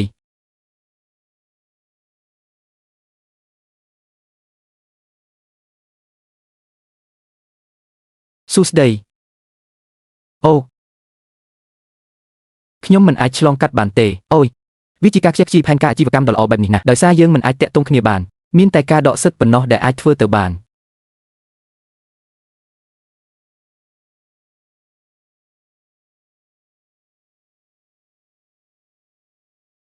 កញ្ញាលទ្ធផលនៃការប្រកួតប្រជែងសហគ្រិនភាពនឹងត្រូវប្រកាសនៅថ្ងៃនេះរបៀបមានទំនុកចិត្តខ្ញុំនៅតែភ័យខ្លាំងណាស់ទុកឲ្យធម្មជាតិដើរតាមដំណើររបស់វាកុំបារម្ភអីផែនការអាជីវកម្មរបស់អ្នកនឹងឆ្លងកាត់ការសាកល្បងរបស់ខ្ញុំសូមចាត់ទុកអាហារនេះជាពិធីអបអរសាទរមុនអាយុសម្រាប់អ្នកអរគុណលោកគ្រូលីនសម្រាប់ពាក្យសម្ដីល្អរបស់អ្នកសួស្តីអ្នកបានសួរខ្ញុំប្រធានក្រុមលីអ្នកបានធ្វើរឿងនេះដោយចិត្តណាមែនទេពុទ្ធនីយដ្ឋានច្រើនណាស់នៅលើដងខ្លួនវាគ្រាន់តែចៃដន្យដែលបានមកដល់កន្លែងដែលខ្ញុំធ្វើការអ្នកកំពុងគិតច្រើនពេកហើយយើងគ្រាន់តែនៅទីនេះដើម្បីញ៉ាំអាហារតើអ្នកគិតថាខ្ញុំនឹងជឿរឿងនោះទេអ្នកថែមទាំងបាននាំគាត់មកជួបខ្ញុំទៀតផងឥឡូវនេះខ្ញុំកំពុងតែជួបបញ្ហាហើយតើអ្នកកំពុងព្យាយាមបំបាក់មុខខ្ញុំដោយចិត្តណាមែនទេទេលូលូអ្នកយកច្រឡំលោកគ្រូលីនហើយតើគាត់ពិតជាមិនបានផ្ដល់ឱកាសឲ្យអ្នកនិយាយមែនទេចំណុចចុះចតចំណុចបញ្ជាទិញប្រសិនបើអ្នកមិនអាចកុំងអាហារបានទេសូមផ្លាស់ប្ដូរមនុស្សកុំបង្កបញ្ហានៅទីនេះមកចុះអ្នករាល់គ្នាឲ្យមកមើលបន្តិចមើលនេះជាឪពុកបង្កើតរបស់ខ្ញុំគ្រាន់តែសង្សារខ្ញុំគ្មានលុយគាត់បានកាត់ប្រាក់ចំណាយលើការរស់នៅរបស់ខ្ញុំវាពិតជាគួរឲ្យអាណិតណាស់ដែលខ្ញុំត្រូវមកធ្វើការនៅកន្លែងដ៏ទាបបែបនេះខ្ញុំមានផ្ទៃពោះឥឡូវនេះតាមពិតទៅគាត់បានដើរតាមខ្ញុំរហូតដល់កន្លែងដែលខ្ញុំមានផ្ទៃពោះដើម្បីធ្វើឲ្យខ្ញុំអាម៉ាស់មុខអាយ៉ានេះពិតជាឆ្មើងឆ្មៃមែនមិនត្រឹមត្រូវទេគាត់ថែមទាំងបានបើកឡានដឹកកូនស្រីរបស់គាត់ទៅរត់នេះទៀតផងរឿងដ៏គួរឲ្យរន្ធត់មួយតោះទៅញ៉ាំអាហារនៅផ្ទះរបស់អ្នកឈប់តោះទៅញ៉ាំអាហារនៅផ្ទះរបស់អ្នកឈប់តើខ្ញុំមិនបានប្រាប់អ្នកឲ្យចាក់ចេញទេលីនលូលូតើអ្នកចង់ធ្វើអ្វីឲ្យប្រាកដ ប្រសិនបើមិនមែនដោយសារការបដិសេធដោយជាមត្រជាក់របស់អ្នកក្នុងការបង់ថ្លៃវះកាត់របស់សៅឈួននោះទេតើអ្នកគិតថាខ្ញុំនឹងធ្វើការនៅកន្លែងបែបនេះទេអ្នកនៅតែមកទីនេះដើម្បីបំបាក់មុខខ្ញុំតើអ្នកពិតជាចង់ចាក់ចេញមែនទេលីនលូលូគ្រប់គ្រាន់ហើយឆ្នាំទាំងនេះតើលោកគ្រូលីនបានលះបង់អ្វីខ្លះដើម្បីអ្នកតើអ្នកដឹងទេការសងប្រាក់វិញតើនោះហើយជាអ្វីដែលគេហៅថាការលះបង់មែនទេនោះហៅថាការវិនិយោគគាត់គ្រាន់តែចង់ឲ្យខ្ញុំអង្អែលក្នុងគាត់តើអ្នកពិតជាគិតថាគាត់ល្អសម្រាប់អ្នកមែនទេចុះគាត់វិញវាគ្រាន់តែដោយសារតែខ្ញុំបានរួចផុតពីការគ្រប់គ្រងរបស់គាត់គាត់គ្រាន់តែកំពុងស្វែងរកការងារថ្មីដើម្បីបញ្ជាក់ខ្លួនឯងហើយអ្នកគឺជាប្រភេទមនុស្សដែលអស់សង្ឃឹមហើយមិនអាចជួយអ្វីបានរបៀបតើអ្នកពិតជាគិតថាអ្នកល្អជាងស៊ីវស៊ូមែនទេជាការពិតណាស់ក្នុងអតីតកាលរបស់ខ្ញុំគាត់គឺជាសមាជិកពេញលេញនៃវណ្ណៈទាបបំផុតនៃសង្គមពួកគេមិនមានសិទ្ធិសូម្បីតែមើលងាយខ្ញុំទេតើអ្នកកំពុងនិយាយរឿងមិនសមហេតុផលអ្វីខ្លះអ្នកមិនយល់ទេមិនអីទេបន្ទាប់មកសូមឲ្យខ្ញុំពន្យល់វាឲ្យកាន់តែច្បាស់ខ្ញុំជាអ្នកឈ្នះដែលគ្មានចំនួននៃការប្រកួតប្រជែងសហគ្រិនភាពនេះតើអ្នកទេជំនួសឲ្យការឆ្មើងឆ្មៃឥឡូវនេះវាជាការប្រសើរជាងក្នុងការរងចាំរហូតដល់លទ្ធផលចេញមកសិនមុននឹងអួតខ្លួនអ្នកមិនជឿខ្ញុំទៅមិនអីទេថ្ងៃនេះជាថ្ងៃប្រកាសលទ្ធផលនៃការប្រកួតប្រជែងសហគ្រិនភាពចាំមើលថាតើអ្នកចាញ់ខ្លាំងប៉ុណ្ណាឥឡូវនេះពេលវេលាដ៏រំភើបបំផុតបានមកដល់ហើយយើងនឹងប្រកាសវាអ្នកឈ្នះនៃការប្រកួតប្រជែងសហគ្រិនភាពឆ្នាំនេះគឺលោកជីងស៊ីវស៊ូអ្នកឈ្នះលេខ1គឺជីងស៊ីវស៊ូ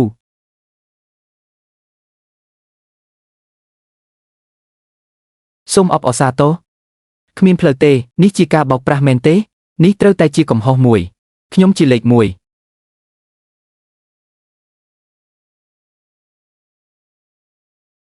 តើអ្នកបានធ្វើបែបនេះចំពោះលីនយ៉ាវមែនទេតើនេះមានអ្វីពាក់ព័ន្ធនឹងខ្ញុំមានមុនសការច្បាស់លាស់អ្នកកំពុងនិយាយមិនសមហេតុផលព្យាយាមបង្ខំខ្ញុំឲ្យងាកមកវិញតើខ្ញុំមិនអាចធ្វើអ្វីបានអ្នកមិនអាចទ្រាំមើលខ្ញុំធ្វើបានល្អទេលីនលូលូតើវាសំខាន់អ្វីចំពោះគ្រូលីនថាតើអ្នកធ្វើឲ្យគាត់អាក់អន់ចិត្តឬអត់ស្រមុកអ្នកទាំងអស់គ្នាចូលមកមើលគាត់គឺជាចៅក្រមម្នាក់ក្នុងចំណោមចៅក្រមសម្រាប់ការប្រកួតនេះគាត់មានឱកាសច្រើនដើម្បីបំផ្លាញខ្ញុំកន្លែងដំបូងនេះច្បាស់ជារបស់ខ្ញុំលីនលូលូខ្ញុំនឹងនិយាយវាទៅកាន់អ្នកជាលើកចុងក្រោយការដែលអ្នកមិនកាន់ជើងរបស់អ្នកគ្មានអ្វីតាក់ទងនឹងខ្ញុំទេតើវាមិនមានអ្វីពាក់ព័ន្ធនឹងអ្នកដោយរបៀបណាអ្នកដឹងច្បាស់ណាស់ថាការប្រកួតប្រជែងនេះសំខាន់ប៉ុណ្ណាសម្រាប់ខ្ញុំតើក្នុងលោកនេះមានឪពុកដូចអ្នកយ៉ាងដូចម្ដេចឥឡូវនេះអ្នកបានបំផ្លាញអ្វីទាំងអស់ដែលខ្ញុំមានតើអ្នកពេញចិត្តឥឡូវនេះទេអ្នកនឹងអស់សង្ឃឹមប្រសិនបើអ្នកតាក់ទងមកខ្ញុំអ្នកនឹងមិនទទួលស្គាល់វាទេមែនទេដូច្នេះឥឡូវនេះតើអ្នកហ៊ានមកជាមួយខ្ញុំដើម្បីប្រជុំមុខនឹងអ្នករៀបចំកម្មវិធីទេទៅមុខទៀតយើងមិនទាន់បានធ្វើអ្វីដូចនេះទេកុំព្យាយាមបង្ខូចកេរ្តិ៍ឈ្មោះយើងអីហេតុអ្វីបានជាអ្នកទាំងពីរមិនលេងហ្គេមឥឡូវនេះខ្ញុំប្រាប់អ្នក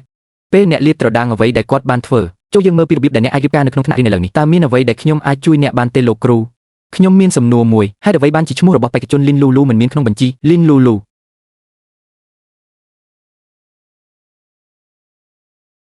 អូសំណើរបស់សិស្សម្នាក់នេះល្អណាស់វានៅចំកណ្ដាលទិន្នន័យសំខាន់មួយចំនួនបាត់មិនបំពេញតាមតម្រូវការរបស់គាត់ទេមានតែការលុបបំបាត់ប៉ុណ្ណោះតើធ្វើដូចម្ដេចទើបអាចបាត់ទំព័រមួយខ្ញុំដឹងថាវាជាអ្នកលុះត្រាតែអ្នកមានផែនការធ្វើសកម្មភាពទើបអ្នកនឹងនិយាយថាខ្ញុំមិនធ្វើអ្នកកំពុងកុហកអ្នកគ្រាន់តែចង់គ្រប់គ្រងខ្ញុំដូច្នេះអ្នកនឹងរៀបចំអ្វីឲ្យបានត្រឹមត្រូវមែនទេសិស្សម្នាក់នេះការប្រកួតប្រជែងរបស់យើងគឺយុត្តិធម៌ទាំងស្រុងសំណើរបស់អ្នកមិនពេញលេញទេខ្ញុំមិនទាន់បានតាក់ទងអ្នកដើម្បីទូទាត់ប្រាក់នៅឡើយទេអ្នកបានបដិសេធដូច្នេះខ្ញុំបានបដិសេធតើខ្ញុំបានបដិសេធនៅពេលណាអ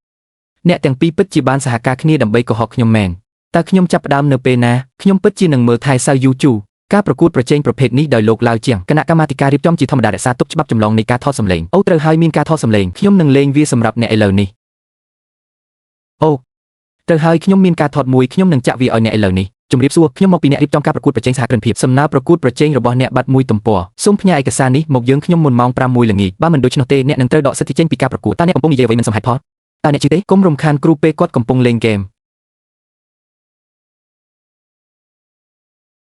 ខ្ញុំនឹងសាកល្បងសៅឈួន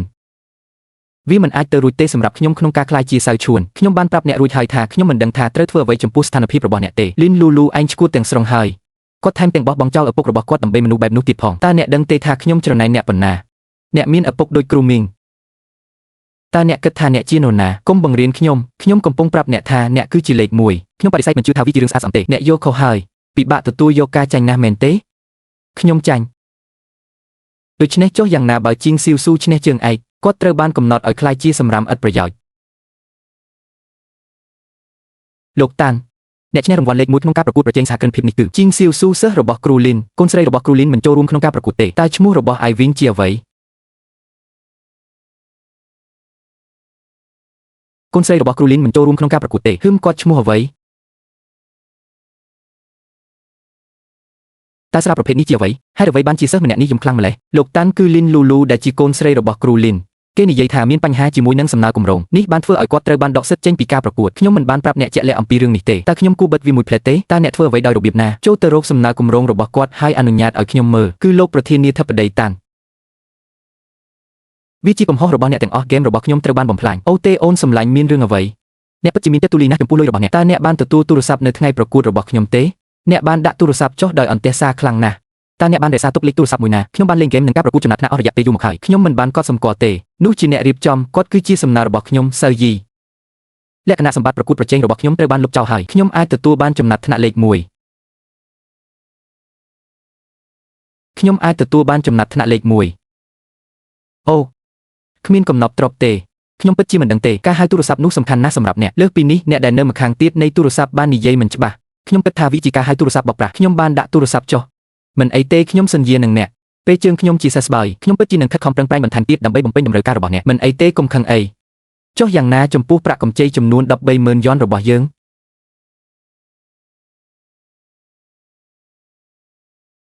សួស្ដីតើនេះជាលីនលូលូមែនទេមានរឿងអ្វីកើតឡើងនៅទីនេះនេះគឺជាគណៈកម្មាធិការរៀបចំការប្រកួតសហគ្រិនភាពលោកតាន់បានឃើញសំណើរបស់អ្នកហើយយើងខ្ញុំចង់អញ្ជើញអ្នកមកកាន់ក្រុមហ៊ុនរបស់យើងដើម្បីពិភាក្សាអំពីកិច្ចសហប្រតិបត្តិការឲ្យបានលម្អិតតើអ្នកទំនេរទេមែនហើយអូយើងនឹងមកឥឡូវនេះដើរឲ្យលឿនទេដើរឲ្យលឿនលោកជីងសៀវស៊ូសូមអបអរសាទរចំពោះការឈ្នះការប្រកួតសហគ្រិនភាពលើកដំបូងរបស់អ្នកតើអ្នកមានអ្វីត្រូវនិយាយឥឡូវនេះទេខ្ញុំធ្លាប់ក្រីក្រដោយសារតែស្ថានភាពគ្រួសារបង្ខំចិត្តធ្វើការងារចម្លែកលោកគ្រូលីនបានប្រាប់ខ្ញុំកុំឲ្យចុះចាញ់នឹងវាសនាដូច្នេះថ្ងៃនេះខ្ញុំចង់ឧទ្ទិសពានរង្វាន់នេះដល់អ្នកណែនាំរបស់ខ្ញុំអរគុណលោកគ្រូលីនសុំទោសតើអ្នកមានគម្រោងបែងចែកការវិនិយោគចំនួន1 លានយ៉នទៅឲ្យក្រុមហ៊ុនផ្សេងគ្រប់យ៉ាងដូចម្តេចតើលោកគ្រូលីនគិតយ៉ាងណាដែរ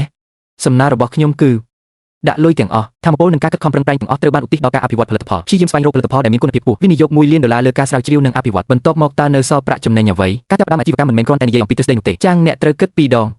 ខ្ញុំជឿជាក់លើលោកគ្រូលីនចូលយើងធ្វើវាដោយប្រុងប្រយ័ត្នជាមុនសិនលោកតាន់មកទេ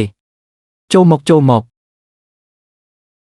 កបងប្រុសលូមែនហើយមាន1 លាននៅក្នុងកាត់នេះខ្ញុំនឹងផ្ដល់ហិរញ្ញប្បទានដល់ការចាប់ផ្ដើមអាជីវកម្មរបស់អ្នកដោយផ្ទាល់ទៅលោកតាន់ខ្ញុំត្រូវបានដកសិទ្ធិចេញពីការប្រកួតតើអ្នកប្រកាសទេថាចង់វិនិយោគលើខ្ញុំអ្វីដែលខ្ញុំឲ្យតម្លៃគឺសក្តានុពលរបស់អ្នកខ្ញុំត្រូវតែទុកចិត្តលើការវិនិច្ឆ័យរបស់ខ្ញុំអ្នកជាកូនស្រីរបស់គ្រូលីនទោះបីជាកិច្ចព្រមព្រៀងថ្ងៃនេះជាការខាតបង់ក៏ដោយខ្ញុំនៅតែមានខ្លះអ្វីដែលខ្ញុំឲ្យតម្លៃគឺសក្តានុពលរបស់អ្នកខ្ញុំក៏ជឿជាក់លើការវិនិច្ឆ័យរបស់ខ្ញុំដែរលោកតាន់អ្នកពិតជាមានភ្នែកដ៏មុតស្រួចមែនលូរបស់យើងគឺជាសិស្សពូកែបំផុតនៅក្នុងសាលាទេខ្ញុំគិតថាប្រសិនបើយើងនឹងធ្វើអ្វីមួយយើងគួរតែធ្វើវាឲ្យអស់ពីសមត្ថភាពលើសពីនេះគម្រោងនេះមានអនាគតដ៏ជោគជ័យខ្លាំងប្រសិនបើយើងអាចបង្កើនការវិនិយោគនៅដំណាក់កាលដំបូងចូលយើងធ្វើឲ្យវាកាន់តែធំស្លៀកតិចជាងលោកតាន់សុំទោសនេះជាមិត្តប្រុសរបស់ខ្ញុំចៅឈួនគាត់ក៏បារម្ភពីខ្ញុំដែរតាមពិតទៅ1 លាននេះគឺពេញលេញរួចទៅហើយខ្ញុំសន្យានឹងអ្នកខ្ញុំនឹងដាក់កាតមួយទៀតនៅក្នុងវានៅពេលក្រោយប៉ុន្តែខ្ញុំមានលក្ខខណ្ឌមួយនោះគឺនៅក្នុងពិធីប្រគល់សញ្ញាបត្រ3 ខែក្រោយមកអ្នកនឹងក្លាយជាដៃគូពិសេសរបស់យើងបង្ហាញដល់មនុស្សគ្រប់គ្នានៅការបដិញ្ញាចិត្តរបស់អ្នកតើអ្នកអាចធ្វើវាបានទេវាពិតជាអាចទៅរួចអរគុណលោកតាន់យើងពិតជាមិនធ្វើឲ្យអ្នកខកចិត្តឡើយអរគុណលោកតាន់លោកគ្រូលីនលោកគ្រូបាននៅទីនោះសម្រាប់ខ្ញុំក្នុងអំឡុងពេលដ៏លំបាកបំផុតរបស់ខ្ញុំឧបត្ថម្ភការសិក្សារបស់ខ្ញុំឥឡូវនេះខ្ញុំវិនិយោគលើកូនស្រីរបស់អ្នកចាត់ទុកនេះជាអំណោយមួយពីសិស្សរបស់អ្នកទីរកឲ្យអ្នកពិតជាអស្ចារ្យណាស់ផ្អែកលើប្រយោគតែមួយប៉ុណ្ណោះលោកតាន់បានឲ្យយើង1 លានទៀតនៅតាមផ្លូវនេះហៅថាការចាប់យកឱកាសដើម្បីធ្វើជំនួញអ្នកត្រូវតែហ៊ានសុំនិងតស៊ូដើម្បីអ្វីដែលអ្នកចង់បានហេតុអ្វីបានជាអ្នកមិនអាចក្លាយជាអ្នកមានពេញមួយជីវិតរបស់អ្នកនិយាយត្រូវយើងត្រូវតែខិតខំឲ្យអស់ពីសមត្ថភាពលើកនេះសូមឲ្យសត្វក្តានឃើញថាទោះបីជាគ្មានវាក៏ដោយយើងនឹងធ្វើបានតែល្អជាងប៉ុណ្ណោះឡូសូមឲ្យខ្ញុំបង្រៀនអ្នកពីបញ្ហាមួយមិត្តខ្ញុំបើករោងចក្រមួយឥឡូវនេះមានផលិតផលជាច្រើនដែលកំពុងពេញនិយមយ៉ាងខ្លាំងខ្ញុំកំពុងគិតថាចុះបើយើងវិនិយោគទាំង2 លានវិញតើនេះពិតជាគួរឲ្យទុកចិត្តមែនទេមិនមែនទឹកប្រាក់2 លានដុល្លារទាំងអស់ត្រូវបានវិនិយោគនោះទេកុំអរគុណខ្ញុំជើងខ្ញុំនៅតែរបួសហើយខ្ញុំបានសួររកអ្នកជារៀងរាល់ថ្ងៃអ្នកមិនជឿខ្ញុំឥឡូវនេះទេបន្ទាប់មកតើយើងកំពុងនិយាយអំពីអនាគតដើម្បីអ្វីខ្ញុំជឿវាខ្ញុំនឹងស្ដាប់អ្នកចាប់ពីពេលនេះទៅ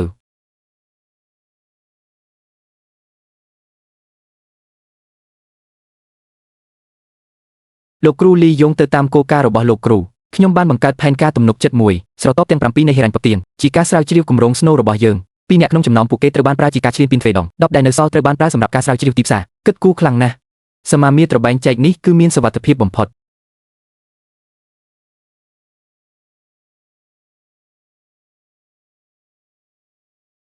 ហេតុអ្វីបានជាក្មេងពៀននោះមិនទាន់ផ្ទេរប្រាក់ឲ្យនាងសម្រាប់ខែនេះខ្ញុំបានយល់ព្រមរៀបការជាមួយមេភូមិក្នុងនាមអ្នកបន្ទាប់ពីអ្នកទទួលបានបញ្ញាបត្របញ្ចប់ការសិក្សាខ្ញុំនឹងទៅយកអ្នកពីសាលារៀនហើយជូនអ្នកទៅផ្ទះ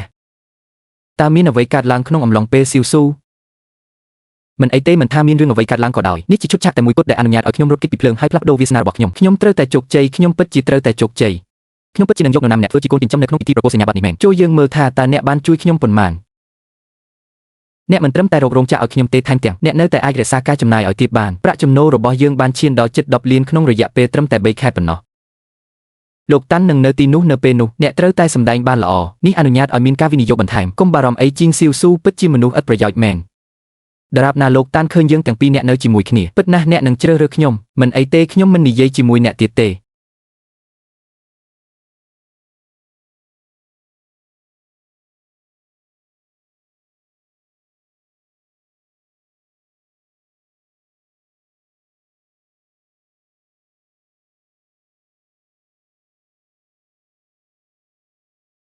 លោកតាចាស់ឲ្យលោកមិនឃើញថាលោកកំពុងទៅណាទេទោះបីជាអ្នកចង់ស្លាប់ក៏ដោយក៏អ្នកមិនបានធ្វើបាបខ្ញុំដែរតើអ្នកដឹងទេថានេះជារថយន្តប្រភេទអ្វីទោះបីជាខ្ញុំលក់អ្នកក៏ដោយក៏ខ្ញុំមិនអាចមានលទ្ធភាពទិញវាដែរបាទសូមអភ័យទោសប្រញាប់ឡើងកូនប្រុសសម្រាលកូនឲ្យលឿនប្រញាប់ឡើងអ្នកពិតជាមិនមានន័យដូច្នោះទេវាមិនមែនជាចិត្តណាទេគ្រាន់តែប៉ុណ្្នឹងទេ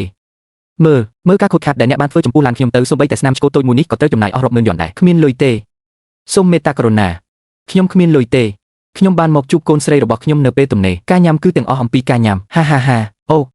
ពួកគេទាំងអស់គ្នាបានទៅរៀននៅសាកលវិទ្យាល័យក្នុងទីក្រុងនេះមនុស្សដូចអ្នកនៅតែអាចមានលទ្ធភាពបញ្ជូននិស្សិតមហាវិទ្យាល័យម្នាក់បានមែនទេតើគាត់ឈ្មោះអ្វីខ្ញុំនឹងប្រាប់អ្នកថាអ្នកទៅសាកលវិទ្យាល័យណាកូនប្រុសសងបំណុលឪពុករបស់ពួកគេអ្នកមិនអាចមានលទ្ធភាពបង់ប្រាក់បានទេអនុញ្ញាតឲ្យគាត់បង់ប្រាក់ទេចាងស៊ូបានទៅរៀននៅសាកលវិទ្យាល័យក្នុងសម័យឈៀនឡុងស្គាល់គាត់ខ្ញុំធ្លាប់រៀននៅមហាវិទ្យាល័យក្នុងសម័យឈៀនឡុងដូចជាចាងស៊ីវស៊ូដែរតើអ្នកស្គាល់គាត់ទេអូដូច្នេះអ្នកគឺជាឪពុករបស់ជីងស៊ីវស៊ូ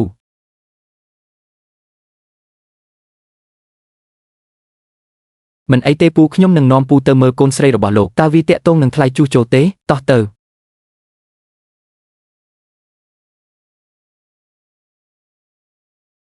មិនអីទេក្នុងការឡើងឡានក្រុង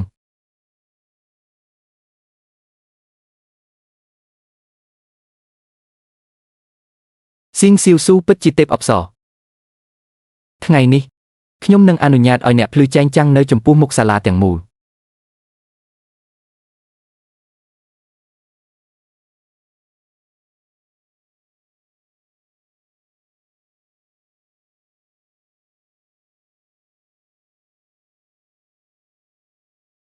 លោកគ្រូលីនប្រញាប់ឡើង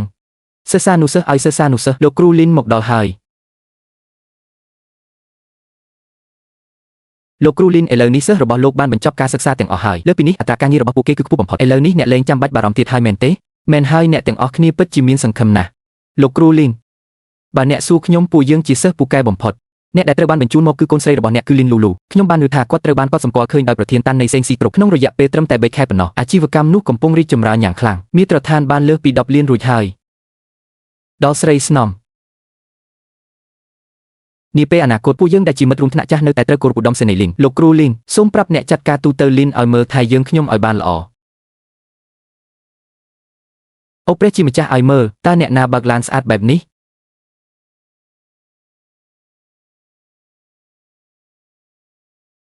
នេះជាឡដុតលីងដុងអូលោកលីនអ្នកមកដល់ហើយលោកលីនពួកគេតើនេះមិនមែនជាជើងឯកនៃការប្រកួតប្រជែងសហគ្រិនភាពទេ3ខែបានកន្លងផុតទៅតើលទ្ធផលអ្វីខ្លះត្រូវបានសម្រេចប្រាប់ខ្ញុំផងដើម្បីឲ្យមនុស្សគ្រប់គ្នាអាចមើលឃើញដោយខ្លួនឯងអាហានេះមិនមែនជាជើងឯកនៃការប្រកួតប្រជែងសហគ្រិនភាពទេ3ខែបានកន្លងផុតទៅតើសម្រេចបានសមិទ្ធផលអ្វីខ្លះប្រាប់ខ្ញុំផងដើម្បីឲ្យមនុស្សគ្រប់គ្នាអាចមើលឃើញដោយខ្លួនឯងយើងនៅតែកំពុងពលាវានៅឡើយហាវាបាន3ខែហើយអ្នកនៅតែកំពុងពលាផលិតផលរបស់អ្នកទៀតគាត់ប្រហែលជាបានបង្រៀនអ្នកពីគំនិតដ៏អាក្រក់ទាំងអស់នេះមែនទេអ្វីដែលគាត់បានបង្រៀនវាទាំងអស់សុទ្ធតែជារបស់ហួសសម័យពីសៀវភៅសិក្សាគ្រាន់តែរងចាំមើលលុយ1លានរបស់អ្នកហូរចុះខ្ញុំជឿជាក់លើលោកគ្រូលីវ តើអ្នកដឹងពីអាចកំបាំងនៃភាពជោគជ័យទេវានិយាយអំពីការមានការសម្រេចចិត្តនិងហ៊ានលះបង់ការរឹតបន្តឹងទាំងនោះបន្ទុកចាស់របស់អ្នកមើលមកខ្ញុំបន្ទាប់ពីកម្ចាត់ការណែនាំរបស់មនុស្សដែលគេហៅថាជាក់លាក់ទាំងនោះការចាប់ផ្ដើមអាជីពស្នេហាដ៏រីករាយទាំងអស់នេះអរគុណចំពោះការសម្រេចចិត្តដ៏ល្អបំផុតរបស់ខ្ញុំសម្រាប់ទាំងស្រុងជាមួយអតីតកាលយ៉ាងណាមិញគ្រូលីនលូលូគឺជាឪពុករបស់អ្នកហេតុអ្វីបានជាអ្នកត្រូវធ្វើឲ្យគាត់ខឹងជានិច្ចជាងស៊ីវស៊ូអ្នកតែងតែការពារឪពុករបស់អ្នកដទៃតើឪពុករបស់អ្នកផ្ទាល់នៅណាវាគ្រាន់តែកើតឡើងនៅថ្ងៃនេះខ្ញុំបានអញ្ជើញភ្ញៀវពិសេសម្នាក់សូមទេដៃអបអសាទរមួយជុំប្រញាប់ឡើង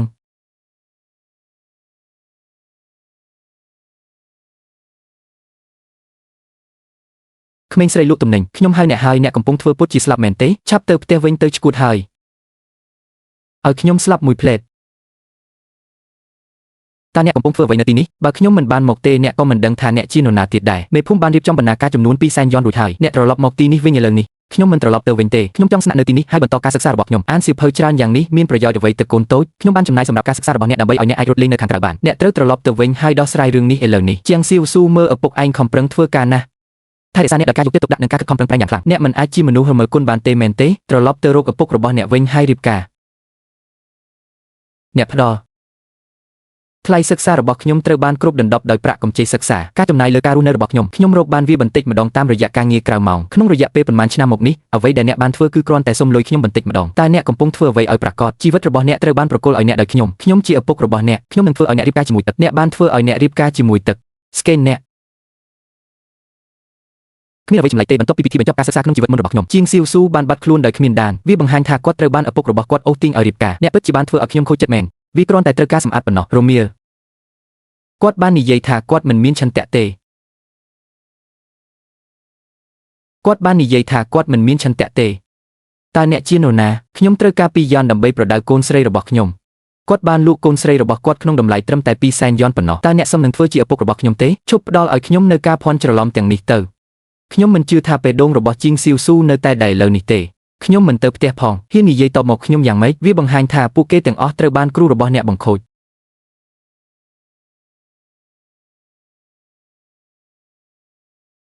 មានចំនួន200,000នៅទីនេះបើអ្នកចង់បានលុយនេះចុះហត្ថលេខាលើពេចព្រមព្រៀងផ្ញើសារជាអក្សរជាមួយស៊ីវស៊ូចាប់ពីពេលនេះទៅអ្នកនឹងលែងមានអ្វីពាក់ព័ន្ធនឹងគាត់ទៀតហើយខ្ញុំនឹងឲ្យអ្នកសុំទាន$200,000ក្នុងចំណោម300,000អ្នកគ្មាននរណាម្នាក់អាចបាត់ខ្លួនបានឡើយហួសចិត្តណាស់ទើបតែមានចំនួន200,000ប៉ុណ្ណោះឥឡូវនេះមានតែ300,000ប៉ុណ្ណោះលោកគ្រូលីនលោកគ្រូមិនអាចឲ្យលុយនេះដល់គាត់ទេគាត់គឺជារណ្ដៅដែលគ្មានបាតល្អ300,000នេះជាប្រាក់សន្សំរបស់ខ្ញុំទាំងអស់បានយកលុយចុះហត្ថលេខាលើកិច្ចព្រមព្រៀងភ្លាមហានោះជាប្រតិកម្ម300,000300,000តើអ្នកណាមានបិទប្រញាប់ឡើងហើយចុះហត្ថលេខាឥឡូវនេះហេតើមានអ្នកណាមានបិទទេប្រញាប់ឡើងខ្ញុំនឹងចុះហត្ថលេខាលើលុយភ្លាមហាការចុះហត្ថលេខាលើសៀវភៅខ្លីមួយមែនទេខ្ញុំជាងស៊ីវស៊ូកាត់ផ្ដាច់ចំណងទាំងអស់ជាមួយស្ត្រីជីងដាសាននោះឥឡូវនេះក្មេងស្រីកំសត់ម្នាក់នេះជារបស់អ្នកចាប់ពីពេលនេះទៅមិនថាខ្ញុំរស់ឬស្លាប់ទេវាមិនមានបញ្ហាអ្វីទេវាលែងមានអ្វីតាក់ទងនឹងមិត្តចាស់របស់យើងទៀតហើយហាលោកគ្រូលីនអរគុណសម្រាប់លុយខ្ញុំនឹងសងអ្នកវិញពេលក្រោយវាមិនអីទេអ្នកអាចសងខ្ញុំវិញនៅពេលដែលអ្នករកលុយបានច្រើននាពេលអនាគតហារំពឹងថាមនុស្សល្ងងនឹងរកលុយបានខ្ញុំគិតថាសូម្បីតែជ្រូកញីក៏អាចឡើងដើមឈើបានដែរក្មេងល្ងងឲ្យព្យាយាមធ្វើជំនួញដូចអ្នកដទៃខ្ញុំគិតថាគាត់គ្រាន់តែជាមនុស្សខ្ជិះខ្ជាយលុយប៉ុណ្ណោះហាពូប្រហែលជាមិនទាន់ដឹងរឿងនេះនៅឡើយទេកូនស្រីរបស់អ្នកបានធ្វើឲ្យខូចអាជីពគ្រូបង្រៀនម្នាក់នេះយ៉ាងធ្ងន់ធ្ងរប៉ុន្តែអ្នកចូលរួមទាំងនេះប៉ុន្តែពួកគេបានឈ្នះ1 លាននៅក្នុងមូលនិធិវិនិយោគ5 លានប៉ុន្មាន1 លានមានតម្លៃប៉ុន្មានអញ្ចឹងហើយជាលទ្ធផលគ្រូនៅខាងមុខបានមើលរំលងការងារស្រាវជ្រាវនិងអភិវឌ្ឍគ្មានសល់1 កាក់ 1 សេនទេធ្លាក់ចូលលូអស់ហើយ1 លានឲ្យក្មេងល្ងងគ្រួសារខ្ញុំមានលុយ1 លានខ្ញុំនឹងប្រយុទ្ធជាមួយអ្នករហូតដល់ស្លាប់តើអ្នកនៅតែអាចយកឈ្នះខ្ញុំបានដែរឬទេតើអ្នកចង់បានអ្វី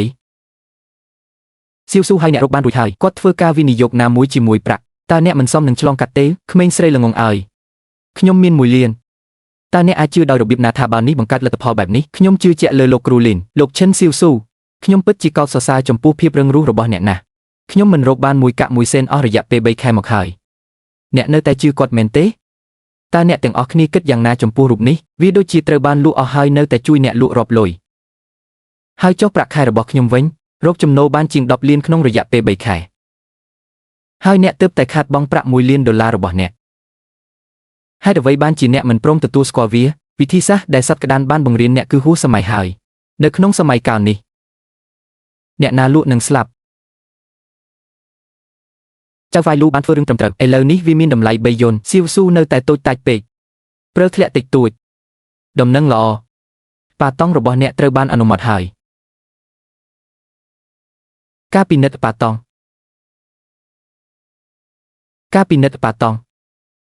តើនេះមានន័យយ៉ាងណាតើកូនស្រីខ្ញុំអាចរកលុយបានប៉ុន្មានតាក់ទងនឹងសិទ្ធិប៉ាតង់នេះការវាយតម្លៃរបស់ក្រុមហ៊ុនស៊ីវស៊ូចាប់ផ្ដើមពីយ៉ាងហោចណាស់$5លានអូស៊ីវស៊ូកូនស្រីល្អរបស់ខ្ញុំអូយប៉ាគ្រាន់តែងឹងឆ្ងល់មួយសន្ទុះប៉ាគ្រាន់តែលេងសើចទេប៉ានឹងមើលថែកូនពេលគាត់ត្រឡប់មកផ្ទះវិញវាត្រូវបានពន្យល់យ៉ាងច្បាស់រួចទៅហើយលែងមានពាក្យថាគ្រាត្រីសួស្ដីក៏រវាងពួកយើងទៀតហើយសូមអង្វរលោកម្ចាស់រូបនេះឲ្យចាក់ចេញទៅនាងត្រកូលរបស់អ្នកជាអ្វីខ្ញុំមានសាច់ញាតិជាមួយឪពុករបស់មនុស្សនោះខ្ញុំនៅតែមានចំណែកនៃប្រាក់របស់អ្នកអូព្រះជាម្ចាស់អើយអរិយតូចអើយ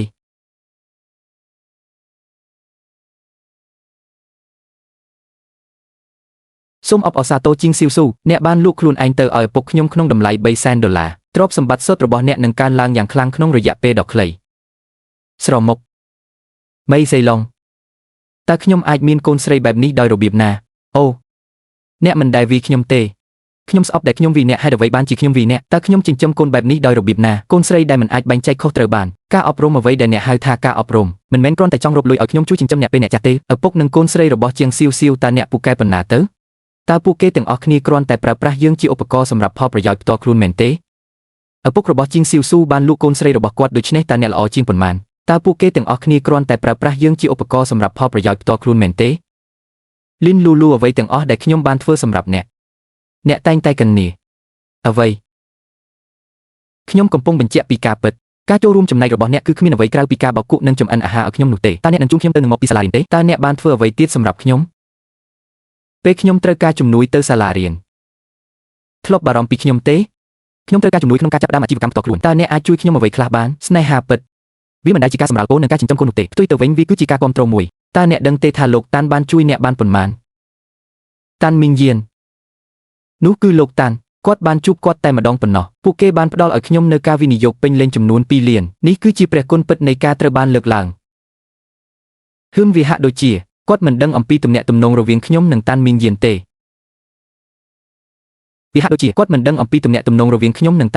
េលីនលូលូអ្នកពិតជាសំខាន់ចំពោះខ្លួនឯងពេកហើយអ្នកពិតជាគិតថាការលេងព្យ៉ាណូមានន័យថាបិទមាត់មែនទេការចាញ់របស់ខ្ញុំចំពោះអ្នកក្នុងការប្រកួតមុនគឺដោយសារតែគ្រោះថ្នាក់តើអ្នកពិតជាគិតថាអ្នកអាចយកឈ្នះខ្ញុំបានមែនទេសំណើរបស់ខ្ញុំបាត់មួយទំព័រជាសំណាងល្អលោកហ្វានគឺជាអតិថិជនដែលមានការពិចារណាល្អសក្តានុពលរបស់ខ្ញុំបានលេចចេញភ្លាមហើយអ្នកទោះបីជាអ្នកទទួលបានប៉ាតង់ក៏ដោយប៉ុន្តែដរាបណាផែនការរបស់អ្នកមិនទាន់ត្រូវបានអនុវត្តនៅឡើយអ្នកនឹងមិនដែលល្អដូចខ្ញុំទេយ៉ាងណាមិញក្រុមហ៊ុនរបស់ខ្ញុំទទួលបានប្រាក់ចំណេញក្នុងរយៈពេល3ខែកន្លងមកនេះពេញ20លាន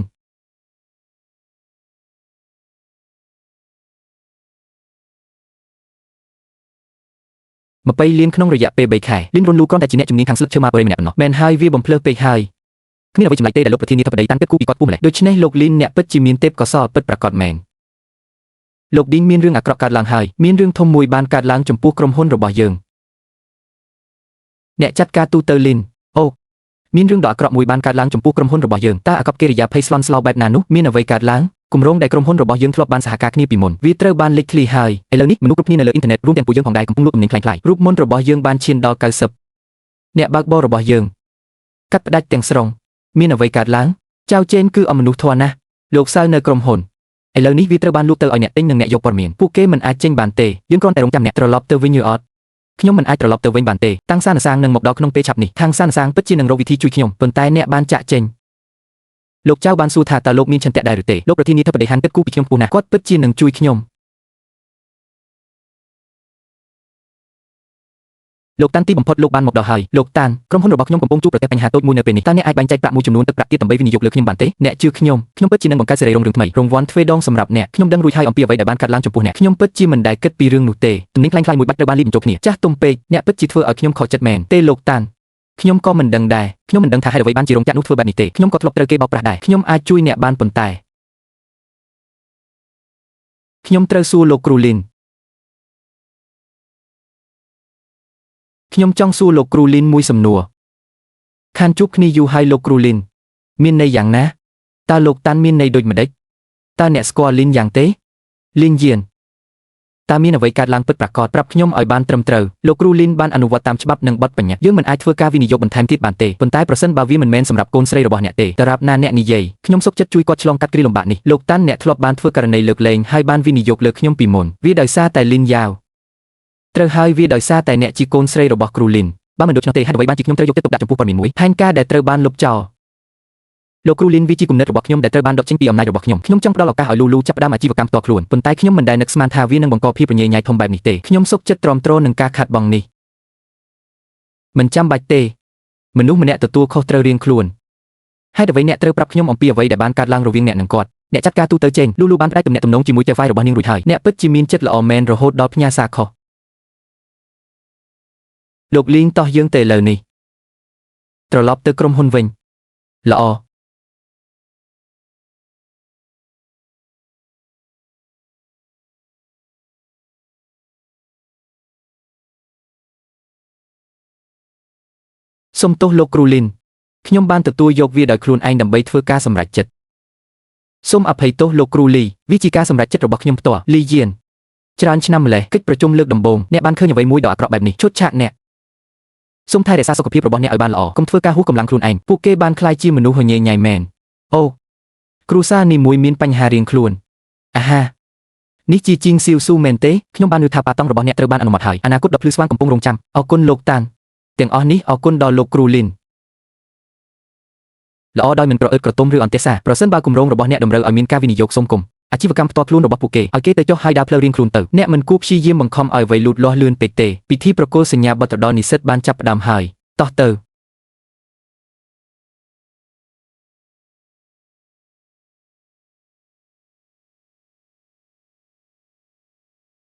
តើមានអ្វីកើតឡើងចំពោះអាឈួនតើក្រុមហ៊ុននោះអាចលក់ទំនិញខ្លាំងៗដោយរបៀបណាឥឡូវនេះពួកគេទាំងអស់គ្នាកំពុងបង្ហាញយើងក្រុមហ៊ុនរបស់យើងចប់ហើ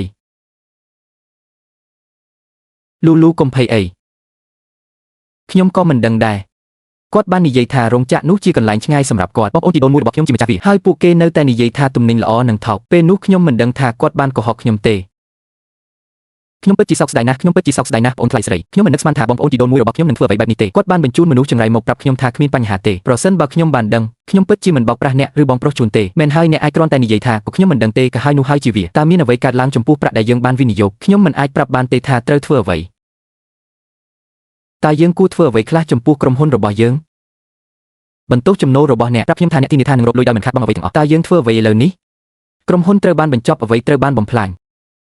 កុំសួរខ្ញុំថាពេលណាខ្ញុំសម្រេចចិត្តវិនិយោគតើអ្នកមិនយល់ស្របទេឥឡូវនេះមានរឿងអ្វីមួយបានកើតឡើងហើយវាជាកំហុសរបស់ខ្ញុំទាំងអស់បាទវាដោយសារតែខ្ញុំចៅឈួនអសមត្ថភាពហើយមិនអាចជួយអ្នកបានមកពីអ្នកមិនទុកចិត្តគេខ្លាំងពេកបន្ទាប់មកយើងមិនចាំបាច់និយាយអំពីការថែទាំសុខភាពទេ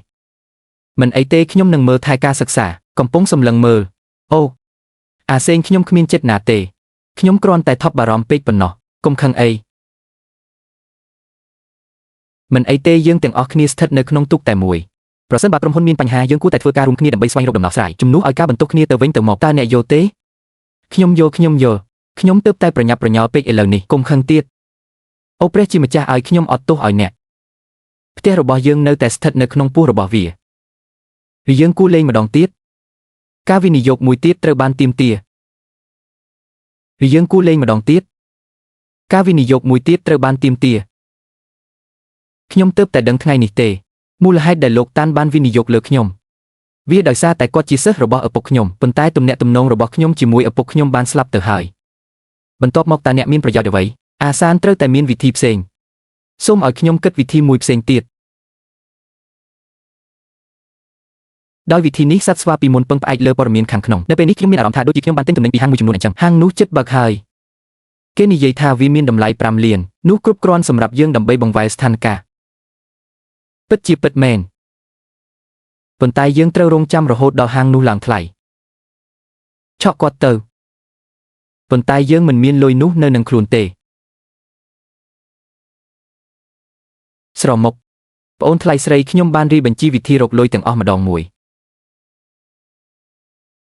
សួស្ដីបងប៊ីយ៉ាវសូមស្វាគមន៍ហាហាបងស្រីថ្លៃ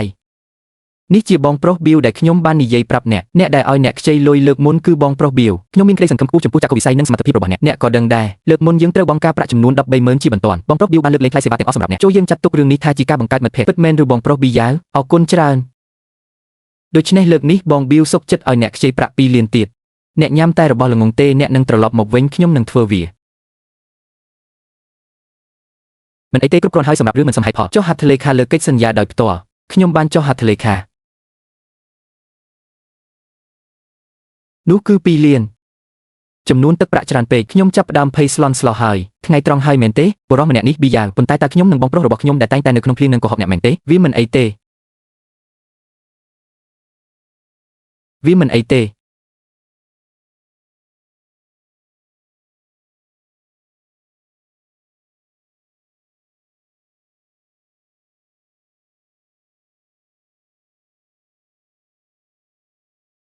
លោកលូសូមរងចាំខ្ញុំនៅខាងក្រៅតោះនិយាយគ្នាលេងបន្តិចទៀតបងប្អូនអើយអូយសម្លាញ់អើយលើកមុនអ្នកបានកេងចំណេញប្រាក់ចំនួន2លានពីរោងចក្រដ៏អាក្រក់របស់អ្នកលើកនេះពួកគេបានបោកបញ្ឆោតគាត់ឲ្យចេញពី 50,000 ម្ដងទៀតការរាប់ថយក្រោយនេះកំពុងបង្កឲ្យមានការភ្ញាក់ផ្អើលយ៉ាងខ្លាំងចាំយើងបែកគ្នាទៅខ្ញុំក៏ធុញទ្រាន់នឹងវាដែរគ្រាន់តែថាបងប្រុសឈួនមិនបានចុះបញ្ជីអាពាហ៍ពិពាហ៍របស់ពួកគេគាត់បានខ្ចីលុយដើម្បីមើលថាខ្ញុំស្លៀកអ្វីនោះជាលុយទាំងអស់វាជាពេលវេលាដ៏ត្រឹមត្រូវដើម្បីរស់នៅជីវិតដ៏ល្អជាមួយបងអូនស្រីរបស់ខ្ញុំនិងសុំសាងហាហាអ្នកទាំងពីរពិតជាអស្ចារ្យមែនប្រើលុយស្រីកំណានរបស់គាត់ដើម្បីចិញ្ចឹមប្រពន្ធរបស់គាត់មែនទេសម្រស់អរគុណបងប្រុសខ្ញុំពិតជានឹងមករកអ្នកម្ដងទៀតនៅពេលក្រោយខ្ញុំចេញដំណើរឲ្យបងប្រុសធំតើស្ត្រីនោះអាចសង្លុយយើងបានទេតើអ្នកដឹងអ្វីខ្លះប្រាក់អាចត្រូវបានឲ្យខ្ចីហើយបន្ទាប់មកអាចទទួលបានមកវិញ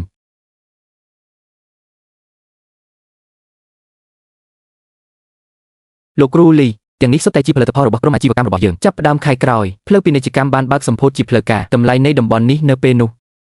អ្នកជែកម៉ានឹងកើនឡើង10 ដងខ្ញុំបានឮថាវាត្រូវបានអភិវឌ្ឍអស់រយៈពេល5ឆ្នាំមកហើយផលចំណេញសម្រាប់រូបដំបូងនៃវិនិយោគិនបានលើកពីចំនួនទឹកប្រាក់ដែលបាត់រួចហើយ5 ដងសៀវស៊ូគឺជាមនុស្សម្នាក់ដែលខ្ញុំត្រូវនិយាយលោកគ្រូលីនរបស់យើងមានភ្នែកល្អគាត់គឺជាអ្នកវិនិយោគដំបូងគេម្នាក់កាលពី5ឆ្នាំមុនកន្លែងនេះពិតជាមានការរៀបចំយ៉ាងល្អណាស់ប៉ុន្តែនៅក្នុងជីវិតមុនកន្លែងនេះស្ថិតក្នុងស្ថានភាពមិនល្អរួចទៅហើយដោយសារតែផែនការរបស់រដ្ឋាភិបាលមិនល្អសូម្បីតែមុនពេលវិបត្តិដំណាក់កាលក៏ដោយគាត់បានបាត់បង់ប្រាក់សន្សំរបស់ខ្ញុំទាំងអស់បង្ខំចិត្តធ្វើការនៅរោងចក្រគីមីដើម្បីសងបំណុលនោះជាពេលដែលខ្ញុំបានកើតជំងឺមហារីកសួតគ្មានអ្វីចម្លែកទេដែលអ្នកមានរសជាតិឆ្ងាញ់បែបនេះលោកគ្រូលីនមីងយៀនខ្ញុំចង់ផ្ទេរកម្មសិទ្ធិហាងដែលខ្ញុំបានវិនិយោគនេះតើអ្នកអាចជួយខ្ញុំរកដៃគូបានទេលោកគ្រូមីងតើលោកគ្រូប្រកាសទេហាងនេះស្ថិតនៅក្នុងតំបន់នេះទីតាំងមានល្អបំផុតក្នុងរយៈពេលប៉ុន្មានថ្ងៃទៀតយើងនឹងបែកគ្នាយ៉ាងហោចណាស់មួយជីវិតខ្ញុំបានសម្រេចចិត្តថាឥឡូវនេះខ្ញុំមានគម្រោងទិញផ្ទះហើយបន្តញ៉ាំអាហារលោកគ្រូលីនខ្ញុំនឹងគិតអំពីដំណោះស្រាយមួយវាហាក់ដូចជាមិនទំនងទេដែលកន្លែងនេះនឹងបើកឆាប់នេះតម្លៃច្រៀងរបស់លោកតាន់ហ៊ីបនឹងកើនឡើង20 ដងពិតជាមាននរណាម្នាក់មានឆន្ទៈលក់នៅចំណុចដ៏សំខាន់នេះកុំសួរសំណួរច្រើនម្ល៉េះតាក់ទងមកយើងខ្ញុំហើយទិញវាឲ្យបានឆាប់តាមដែលអាចធ្វើទៅបានបើឡៃអ្នកបាននិយាយថាផ្លូវដ៏ទ្រុឌទ្រោមនេះតើពួកគេពិតជាអាចទទួលខុសត្រូវបានទេជាការពិតណាស់ហេតុអ្វីសុភមង្គលរបស់អ្នកចូលចិត្តសកម្មភាពក្រៅផ្ទះរបស់យើងអាស្រ័យលើពេលវេលាមួយនេះនោះជា10 ដងហើយតោះទៅរកសត្វក្តានយកហាងនេះមកវិញ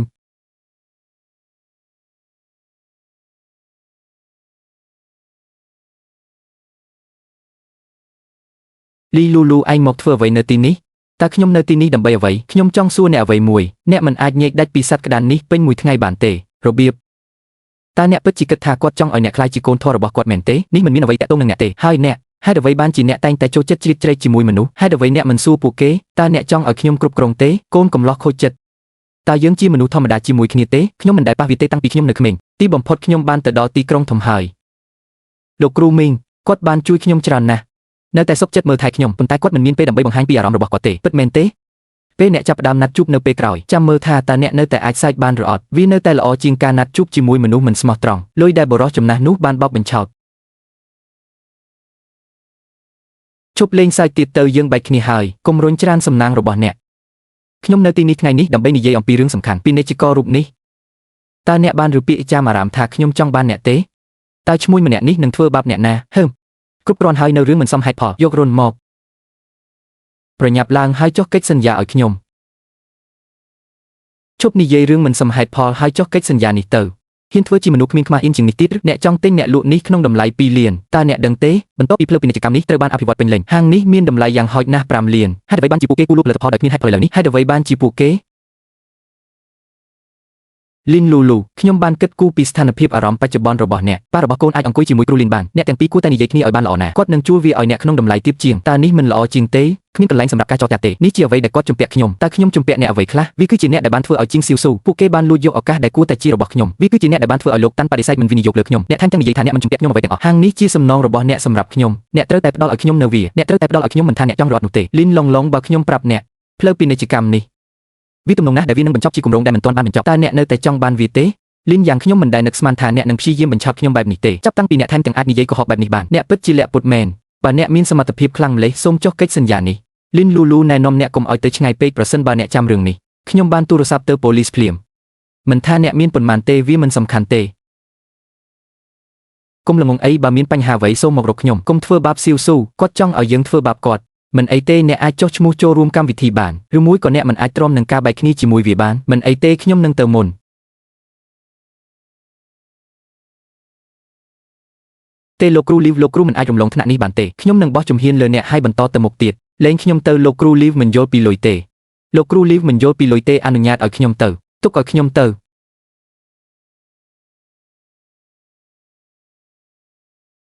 អស្ចារ្យណាស់យើងបានសម្លាប់មនុស្សម្នាក់ហើយឥឡូវនេះមិនត្រឹមតែបំណុលត្រូវបានសងទេក្រុមហ៊ុនយើងមានសង្ឃឹមហើយលីនលូលូគួរតែមានចិត្តអំនួតតាមដែលអាចធ្វើទៅបានឥឡូវនេះតើខ្ញុំញ៉ាំអ្វីទៀតនៅពេលអ្នកសើចសូមអភ័យទោសលោកគ្រូលៀងជាចុងក្រោយវាបានធ្វើឲ្យពួកគេជាប់ពាក់ព័ន្ធមិនត្រឹមតែទំនាក់ទំនងរបស់អ្នកជាមួយលូលូមិនល្អនៅពេលនេះទេឥឡូវនេះសម្បីតែហាងក៏ត្រូវបានលក់អស់ដែរកុំធ្វើបែបនោះវាមិនសំខាន់ទេដំបូងឡើយខ្ញុំមានគម្រោងលក់ខុសទាំងនេះដែរលោកជីងស៊ីវស៊ូខ្ញុំណែនាំអ្នកឲ្យយល់ពីកន្លែងរបស់អ្នកគ្រាន់តែជាមនុស្សខ្ទើយម្នាក់ដែលព្យាយាមរំខានខ្ញុំគ្រាន់តែជាឧបករណ៍មួយដើម្បីដោះស្រាយជាមួយខ្ញុំហេខ្ញុំស្នើឲ្យអ្នកមកធ្វើការឲ្យខ្ញុំវិញដោយសារទស្សនៈមានកម្រិតរបស់អ្នកក្នុងនាមជាមនុស្សវណ្ណៈទាបអ្នកនឹងមិនអាចផ្លាស់ប្ដូរអ្វីបានទេប្រសិនបើអ្នកនៅជាមួយគាត់ពេញមួយជីវិតរបស់អ្នកសូបិនជប់បោកប្រាស់ទៀតទៅអ្នកពិតជាមិនគិតថាអ្នកបានគ្រប់គ្រងហាងនេះទេអ្នកនឹងអាចផ្លាស់ប្ដូរស្ថានភាពបានហឹមលីនយ៉ាងអ្នកពិតជាមនុស្សល្ងងម្នាក់ដែលមិនអាចធ្វើជំនួញបានខ្ញុំមិនយល់ពីទីផ្សារទេតើអ្នកដឹងទេខ្សែរភ្លើងក្រោមដីមួយនឹងបើកដំណើរការក្នុងពេលឆាប់នេះនៅលើផ្លូវពាណិជ្ជកម្មនេះនៅពេលនោះគាត់អាចរកលុយបានសូម្បីតែដោយការលក់បន្លែនៅតាមតូបក៏ដោយលោកគ្រូលីនមានរឿងដ៏គួរឲ្យរន្ធត់មួយបានកើតឡើងផ្លូវស៊ុយទាំងមូលឥឡូវនេះត្រូវបានបើកគម្រោងនេះត្រូវបានផ្អាកទាំងស្រុងតើអ្នកបាននិយាយអ្វីនិយាយវាម្ដងទៀតខ្ញុំទើបតែដឹងថាគម្រោងសាងសង់ទាំងអស់រវាងអង្គភាពរបស់យើងគឺអត់ណាស់ការបើកអាជីវកម្មនៅទូទាំងវិស័យពាណិជ្ជកម្មទាំងមូលឥឡូវនេះត្រូវបានផ្អាកខ្សែភ្លើងក្រោមដីដែលបានគ្រោងទុករបស់រដ្ឋាភិបាលក៏បានផ្លាស់ប្ដូរផងដែរពួកគេនៅតែមានញឹកនិងតានតឹងខ្លាំងនៅទីនោះប៉ុន្តែខ្ញុំខ្លាចពន្យាពេលវេលារបស់អ្នកដឹកនាំដូច្នេះពួកគេខ្លាចខ្ញុំនឹងប្រញាប់ប្រញាល់ទៅប្រាប់ពួកគេតើរឿងនេះអាចកើតឡើងដោយរបៀបណាខ្ញុំមិននិយាយថាគ្មានបញ្ហាអ្វីទាំងអស់នោះទេតើអ្នកមិនបាននិយាយថាអ្នកអាចពន្យាដោយ10ទេអូខ្ញុំក៏មិនដឹងដែរអ្នកធ្លាប់ពឹងផ្អែកលើវាដើម្បីពាក់ស្បែកជើងធំការផ្ដល់មូលនិធិសម្រាប់ការសិក្សារបស់ខ្ញុំនៅបរទេសតើវាអាចទៅរួចយ៉ាងដូចម្តេចអ្នកកំពុងកុហកអ្នកកំពុងសួរខ្ញុំថាខ្ញុំកំពុងនិយាយអ្វីមិនសមហេតុផលតើអ្វីទៅជារឿងក្រីក្របំផុតខ្ញុំចង់ឲ្យអ្នកស្មប់ចិត្តដើម្បីឲ្យអ្នកអាចទៅក្រៅប្រទេសបានគ្មានបន្ទុកផ្លូវចិត្តពួកគេបានកុហកអ្នកហើយនិយាយថាការវិនិយោគនេះទទួលបានជោគជ័យប៉ុន្តែលុយនោះសូម្បីតែពេលខ្ញុំទៅធ្វើការនៅរោងចក្រក៏ដោយសំណងសម្រាប់ជំងឺមហារីកសួតខ្ញុំបានប្រើកម្លាំងរបស់ខ្ញុំហើយបន្ទាប់មកអ្នកក៏បិទភ្នែកបែបនេះមែនទេអ្នកបាននិយាយអ្នកខ្ញុំតើអ្នកចង់បានឆ្កែហើយឬនៅតើសិភៅនេះរបស់អ្នកលួចអត់តើគាត់មានទំនាក់ទំនងអ្វីជាមួយលីនអូសេងកុំយកសរអីគ្រាន់តែទៅចុះកុំចាក់ចេញអីឲ្យលុយខ្ញុំវិញមកដឹងទេថាពេលនេះសោកស្ដាយតើអ្នកខ្វល់ទេ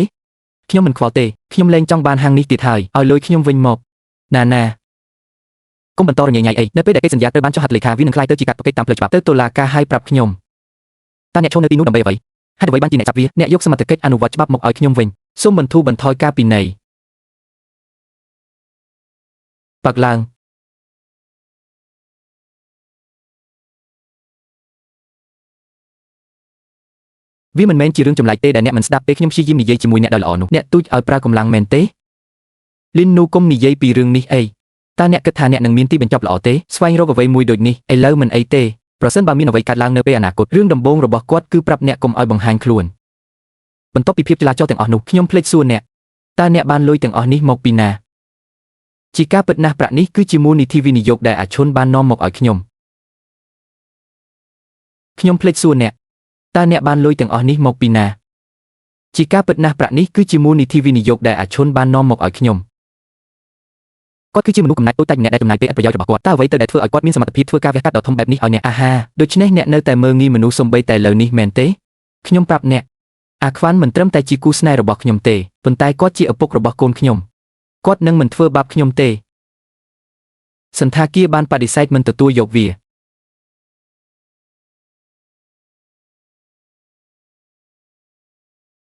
អរគុណណាស់ដែលយើងមិនបានទិញកន្លែងអាក្រក់នេះ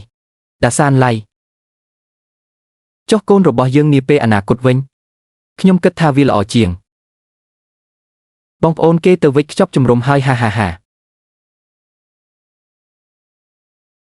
វាហាក់ដូចជាលោកគ្រូលីននិងអ្នកដទៃទៀតប៉ូលីសគួរតែត្រូវបានជូនដំណឹងប្រសិនបើមាននរណាម្នាក់ដើរចូលមកក្នុងទីដែលរបស់លូនូសួស្តីប៉ូលីសខ្ញុំត្រូវរាយការណ៍ពីបទប្រកបមួយនេះជាលេខ185មួយរាល់ពេលសមាជិកក្រុមឲ្យលឿនឡើងអូបងប្រុសប៊ីវហាតើបងនាំអូនមកទីនេះធ្វើអ្វីតើអ្នកគិតយ៉ាងណាដែរខ្ញុំនៅទីនេះដើម្បីបង្កើតតួអង្គមួយហាតើការប្រមូលបំណុលមានន័យដូចម្ដេចអាឈុនតើអ្នកមិនបាននិយាយថាបងប្អូនជីដូនមួយរបស់ខ្ញុំជាអ្នកវិនិយោគលើយើងទេហេតុអ្វីបានជាអ្នកចាប់ផ្ដើមប្រមូលបំណុលមែនហើយបងប្រុសតើអ្នកមិនបាននិយាយថាអ្នកនឹងវិនិយោគលើយើងទេតើខ្ញុំចាំវាខុសទេសូមគិតអំពីវាម្ដងទៀតយល់ច្រឡំរឿងខ្ញុំហើយ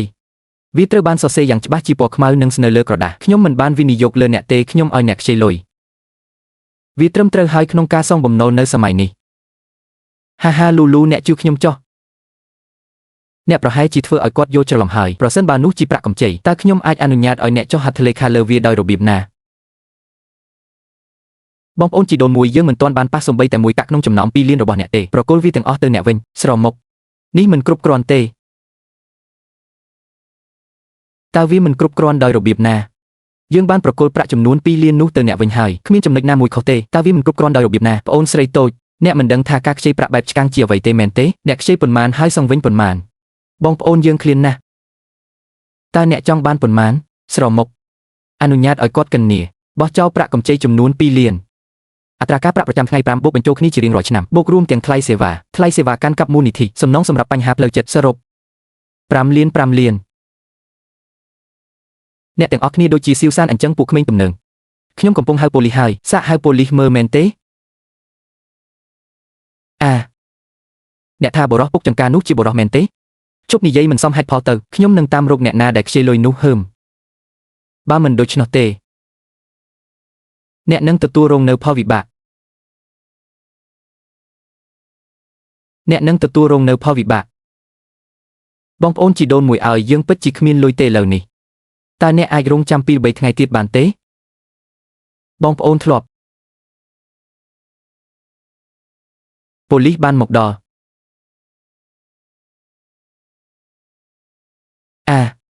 ប៉ាត់ឆ្វេងអូយក្រពះខ្ញុំឈឺខ្លាំងណាស់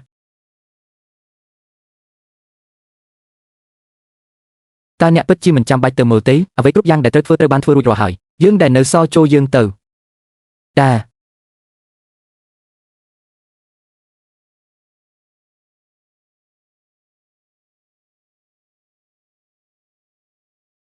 ហើយរថយន្តសង្គ្រោះបន្ទាន់យ៉ាងរហ័សស្ត្រីមានផ្ទៃពោះម្នាក់បានដួលសន្លប់នៅក្បែរខ្ញុំ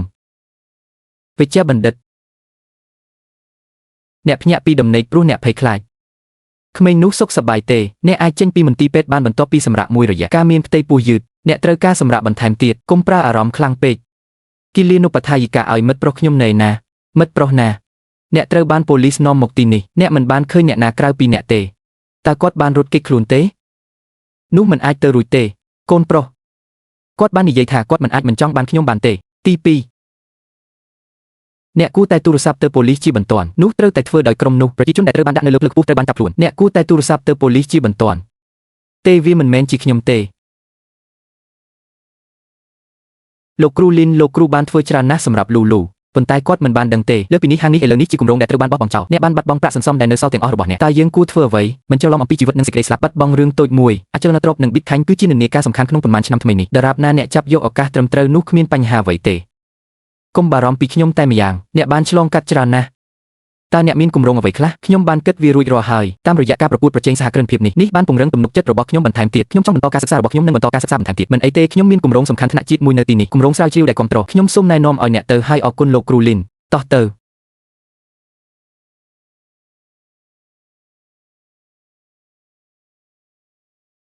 ហេមូលពពទៀនបាត់មកដល់ហើយត្រឹមតែ2យន្តសម្រាប់រួយតូចមួយមីងនោះនេះជាមិត្តប្រុសរបស់ខ្ញុំគាត់បានបាត់ខ្លួនអស់រយៈពេល1ឆ្នាំហើយបើឃើញគាត់អាចតាក់ទងមកខ្ញុំបាន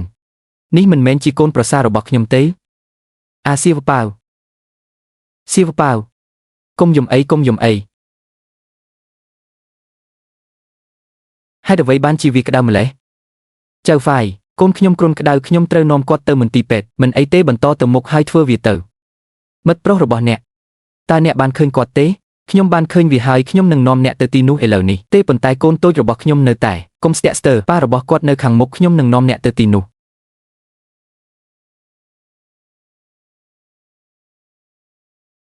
មេងកំពុងប្រាប់អ្នកថាអគារទាំងមូលនេះនឹងជាកម្មសិទ្ធិរបស់គ្រួសារយើងនាពេលអនាគតទិញផ្ទះឲ្យខ្ញុំនៅថ្ងៃអនាគតខ្ញុំនឹងផ្ដល់ឲ្យអ្នកនៅការជួសជុលធំជាងនេះគ្មានបញ្ហាទេសូមអានវាឲ្យម៉ាក់អាឆេងអ្នកពិតជាចិត្តល្អមែនតើអ្នកសុខសប្បាយជាទេខ្ញុំពិតជារីករាយណាស់ដែលអ្នកសុខសប្បាយជាទេតើសិស្សរបស់ធនាគាររិចបានធ្វើអ្វីមកលើអ្នកទេខ្ញុំខ្លាចថាពួកគេនឹងធ្វើបាបអ្នកដូច្នេះខ្ញុំបានខិតខំធ្វើការដើម្បីរកលុយអូហើយខ្ញុំក៏បានសម្រាលកូនប្រុសរបស់ខ្ញុំដែរមើលចុះក្មេងប្រុសនេះថែមទាំងបានបង្កើតកូនអនាថាទៀតផងចៅឈួនអ្នកពិតជាអស្ចារ្យមែនតើអ្នកនិយាយអ្វីដែលជាមនុស្សល្ងងអ្នកនៅតែធ្វើពុតជាមួយខ្ញុំបែបនេះខ្ញុំជាក្មេងស្រីតូចម្នាក់តើអ្នកអាចគ្មានភាពខ្មាស់អៀនយ៉ាងនេះដោយរបៀបណាឆ្នាំជីឈីងដឹងពីរបៀបលួងលោមស្វាមីរបស់អ្នកដទៃអ្នកពិតជាគ្មានខ្មាស់អៀនមែនខ្ញុំមិនមានអាសេងទេអ្នកត្រូវពន្យល់គាត់ឲ្យលឿនតើវាជាប្អូនស្រីរបស់បងប្រុសអ្នកដែលមានជំងឺផ្លូវចិត្តមែនទេសម្លាញ់ឲ្យនេះជារបៀបដែលអ្នកនិយាយអំពីខ្ញុំនៅខាងក្រៅមែនទេមានរឿងអ្វីកើតឡើងពិតប្រាកដលោកមេបញ្ជាការប្រាប់ខ្ញុំឲ្យលឿនមិនអីទេឈប់លេងសើចទៅខ្ញុំនឹងប្រាប់អ្នកខ្ញុំបានរៀបការជាយូរមកហើយគាត់គឺជាអ្នកដែលខ្ញុំហៅថាត្រឹមត្រូវសូមឲ្យខ្ញុំប្រាប់អ្នកពីរឿងនេះខ្ញុំបានរៀបការជាយូរមកហើយគាត់គឺជាស្វាមីដ៏ត្រឹមត្រូវសម្រាប់ខ្ញុំអ្នកមិនបានផ្ញើសារមកខ្ញុំទេតើអ្នកស្បត់ថាអ្នកមិនទាន់រៀបការឬមានកូនទេតើអ្នកពិតជាជឿលើរឿងមិនសមហេតុផលបែបនេះមែនទេដំបូងឡើយខ្ញុំគិតថាការធ្វើជាស្រីកំណានគឺជារឿងអាក្រក់ដូច្នេះអ្នកគ្រាន់តែល្ងងប៉ុណ្ណោះម៉ាក់គួរតែនិយាយដូច្នេះមុនចៅឈួនគ្រាន់តែលេងសើចជាមួយមនុស្សគ្មានខួរក្បាលបែបនេះអ្នកធុញទ្រាន់នឹងការប្រកួតប្រជែងហើយត្រឡប់ទៅផ្ទះវិញនឹងពេលនោះចៅឈួនបានយកលុយច្រើនពីគាត់ចិញ្ចឹមខ្ញុំនិងសៀវប៉ាវអ្នកជាមនុស្សគួរឲ្យស្អប់ខ្ពើមខ្ញុំនឹងប្រយុទ្ធជាមួយអ្នករហូតដល់ស្លាប់តើអ្នកបានបង្កបញ្ហាគ្រប់គ្រាន់ហើយឬនៅប្រសិនបើអ្នកនៅតែបន្តបង្កបញ្ហាចូលឈប់ទៅកុំបន្ទោសខ្ញុំថាឆ្លើយចំពោះអ្នកចង្កេះស្អុយដូច្នេះតាំងពីដើមដល់បច្ចុប្បន្នអ្នកបានកុហកខ្ញុំមែនទេដូច្នេះអ្វីប្រញាប់ឡើងហើយយកលីយេតុងរបស់អ្នកទៅកុំធ្វើឲ្យខ្លួនឯងខ្មាស់អៀននៅចំពោះមុខមនុស្សទាំងនោះហើយអ្វីបានជាអ្នកប្រព្រឹត្តចំពោះខ្ញុំបែបនេះខ្ញុំគិតថាអ្នកបានផ្ដាច់ទំនាក់ទំនងជាមួយឪពុករបស់អ្នកហើយតើអ្នកមានសតិសម្បជញ្ញៈទេកុំបង្ហាញខ្លួនឯងឲ្យគេដឹងអីកុំយកអតីតកាលមកជាមួយខ្ញុំអ្នកណាប្រាប់អ្នកឲ្យផ្ដាច់ទំនាក់ទំនងជាមួយឪពុករបស់អ្នកខ្ញុំនឹងធ្វើអ្វីដែលអ្នកនិយាយដរាបណាអ្នកធ្វើដូចជាមនុស្សល្ងងរឿងឆោតល្ងងដែលអ្នកបានធ្វើតើនេះមានអ្វីពាក់ព័ន្ធនឹងខ្ញុំដូច្នេះអ្នកនឹងភ្លៀងក្រុមហ៊ុនបានខ្សែធនអ្នកបានរៀបចំផែនការទាំងអស់នេះដើម្បីបញ្ចាំបំណុលមែនទេអ្នកទាំងពីរបានរួមគ្នាជាកម្លាំងតើអ្នកមកទីនេះដើម្បីបញ្ឆោតខ្ញុំជាពិសេសមែនទេបើអ្នកត្រូវការលុយខ្ញុំនឹងរកវិធីរកវាឲ្យអ្នកការសម្រេចចិត្តទាំងអស់ត្រូវបានធ្វើឡើងដោយខ្លួនឯងតើនេះមានអ្វីពាក់ព័ន្ធនឹងខ្ញុំចុះសៀវប៉ាវវិញគាត់ជាកូនរបស់អ្នកផ្ទាល់មើលគាត់នៅក្មេងណាស់ខ្ញុំមានសុខភាពមិនល្អតាំងពីក្មេងមកម្ល៉េះនាងនៅតែមានគ្រុនក្តៅតើអ្នកពិតជាមិនខ្វល់អ្វីទាំងអស់មែនទេជាការពិតណាស់ខ្ញុំខ្វល់នាងមានរូបរាងស្អាតណាស់ដោយសារអ្នកមិនអាចលើកវាឡើងបានតើវាមានប្រយោជន៍ទេឯងកំពុងធ្វើអ្វីឲ្យកូនខ្ញុំមកវិញខ្ញុំជាឪពុកបង្កើតរបស់កុមារខ្ញុំនៅតែអាចធ្វើឲ្យអ្នកឈឺចាប់យ៉ាងណាមិញអ្នកមិនមានលុយទេអ្នកបានចាក់ចេញពីខ្ញុំនេះជាកូនរបស់ខ្ញុំបច្ចុប្បន្នខ្ញុំមានផ្ទៃពោះ10ខែហើយហេតុអ្វីបានជាក្មេងនៅពីក្រោយខ្ញុំព្យាយាមចេញពីផ្លូវខ្ញុំមើលវាមិនរំខានទេទុកឲ្យខ្ញុំប្រាប់អ្នកកូននេះនឹងចាប់ផ្ដើមថ្ងៃនេះវាមិនមានអ្វីតាក់ទងនឹងអ្នកទេបើអ្នកហ៊ានរំខានខ្ញុំម្ដងទៀតខ្ញុំមិនខ្វល់ពីអ្នកទេឲ្យកូនខ្ញុំវិញមកអ្នកត្រូវតែប្រគល់កូនខ្ញុំមកវិញគំនិតរបស់ខ្ញុ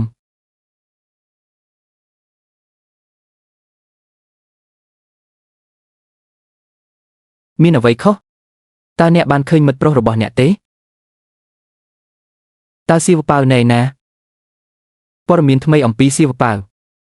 សូមអបអរសាទរសាស្ត្រាចារ្យជីងសៀវស៊ូអ្នកឈ្នះរង្វាន់ Field Medal ឆ្នាំនេះក្លាយជាស្ត្រីដែលមានវ័យក្មេងបំផុតក្នុងប្រវត្តិសាស្ត្រដែលទទួលបានពានរង្វាន់ជាច្រើនតើអ្នកបានទទួលពានរង្វាន់នេះទេតើមានអ្វីពិសេសដែលអ្នកចង់ចែករំលែកទ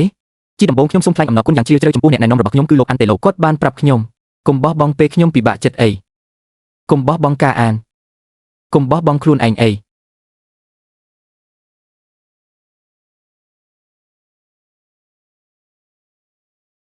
ការពីជាតិមុនរបស់ខ្ញុំមនុស្សដែលឈរនៅខាងលើគឺខ្ញុំតើខ្ញុំអាចល្ងងយ៉ាងនេះដោយរបៀបណាសម្រាប់បុរសបែបនេះខ្ញុំបានលះបង់ជីវិតដែលខ្ញុំធ្លាប់មានមោទនភាពចំពោះប៉ុន្តែឥឡូវនេះខ្ញុំជាមនុស្សដែលមិនអាចសំបីតែខ្លួនឯងជាមនុស្សកំសាកគ្មានឆ្អឹងខ្នងដែលមិនអាចការពារកូនរបស់ខ្លួនបានឡើយតើអ្នកកំពុងទៅណាខ្ញុំនឹងចេញទៅដើរលេង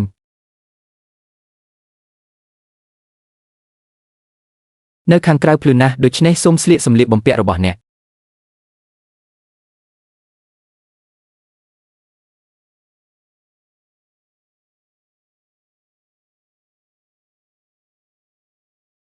ព្រើលស្រាលសូមអបអរសាទរសៀវសៀវអ្នកពិតជាប្អូនស្រីពើរបស់ខ្ញុំមែនគាត់បានឈ្នះមេដាយ Fields ក្នុងរយៈពេលតែ1ឆ្នាំប៉ុណ្ណោះពិតជាគួរឲ្យភ្ញាក់ផ្អើលមែនបងប្រុសច្បងឲ្យអ្នកគឺជាអ្នកដែលបានធ្វើឲ្យអាគារទ្រុឌទ្រោមនេះមានជីវិតឡើងវិញអនុញ្ញាតឲ្យផ្លូវពាណិជ្ជកម្មនេះផងដែរវាបានក្លាយជាការពេញនិយមបំផុតនៅក្នុងប្រទេសផ្លូវពាណិជ្ជកម្មអ្នកពិតជាមនុស្សពូកែខាងជំនួញមែនហាហាទាំងអស់នេះគឺអរគុណដល់លោកគ្រូលីនគឺលោកគ្រូលីនដែលបានជួយយើងកែសម្រួលផែនការនេះដោយផ្ទាល់មានតែពេលនោះទេដែលពួកគេបានបញ្ចុះបញ្ចូលវិនិយោគិនថ្មីនោះហើយជារបៀបដែលផ្លូវនេះត្រូវបានរស់ឡើងវិញហាហាមិនអីទេនោះក៏ព្រោះតែអ្នកទាំងពីរមានសមត្ថភាពតោះទៅមាននរណាម្នាក់លោតចូលទៅក្នុងទន្លេបើអ្នកនៅក្នុងចិត្តរបស់អ្នកមានខ្ញុំហើយប្រញាប់ទៅចុះកុំចូលមកចិត្តទៀតចូលមកចិត្តហើយខ្ញុំហ៊ាននឹងចុះចេញវ៉ូឡុងកុំនិយាយអីចូលយើងនិយាយរឿងនៅខាងក្រោមឈប់និយាយទៅកុំមានជំនឿលើការធ្វើជាជាងស៊ីវស៊ូរបស់គាត់អ្នកទទួលបានជោគជ័យហើយដូច្នេះអ្នកមានឱកាសសើចចំអកឲ្យខ្ញុំមែនទេលោកគ្រូលីវសូមសួរលូលូបន្ថែមទៀតនាងច្បាស់ជាកូនស្រីរបស់អ្នកគាត់ចង់ឲ្យខ្ញុំលោតណាស់ហេតុអ្វីគាត់មិនរងចាំរហូតដល់ខ្ញុំស្លាប់ខ្ញុំចង់ឲ្យអ្នករស់នៅ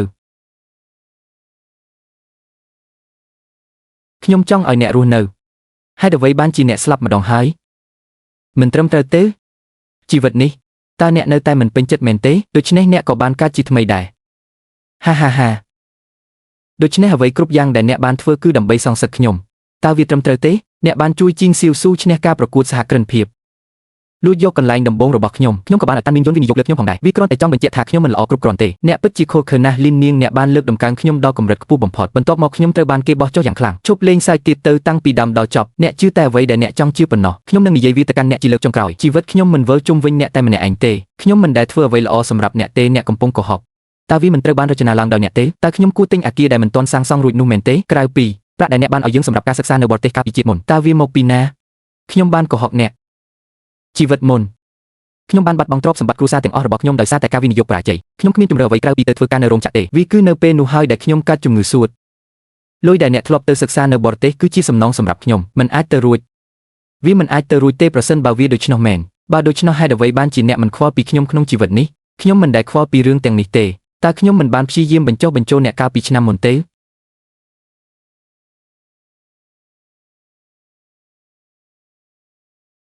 គាត់ជាអ្នកដែលបានណែនាំអ្នកឲ្យស្គាល់ការជក់បារីនិងការទៅបារពួកគេថែមទាំងបានទាមទារលុយដែលអ្នកយកពីផ្ទះទៀតផងបើខ្ញុំមិនបានបញ្ឈប់អ្នកហើយឲ្យអ្នកបញ្ចប់ការសិក្សាទេតើខ្ញុំអាចឈរនៅលើឆាករបស់ Phil បានទេខ្ញុំគ្រាន់តែចង់បានសៅឈួនប៉ុណ្ណោះគាត់ស្រឡាញ់ខ្ញុំខ្លាំងណាស់វាដោយសារតែអ្នកហើយដែលយើងបានបែកគ្នានោះហើយជាមូលហេតុដែលគាត់ផឹកស្រារហូតដល់ភ្លេចខ្លួនរាល់យប់នៅទីបំផុតគាត់ត្រូវបានរថយន្តបុកស្លាប់ហា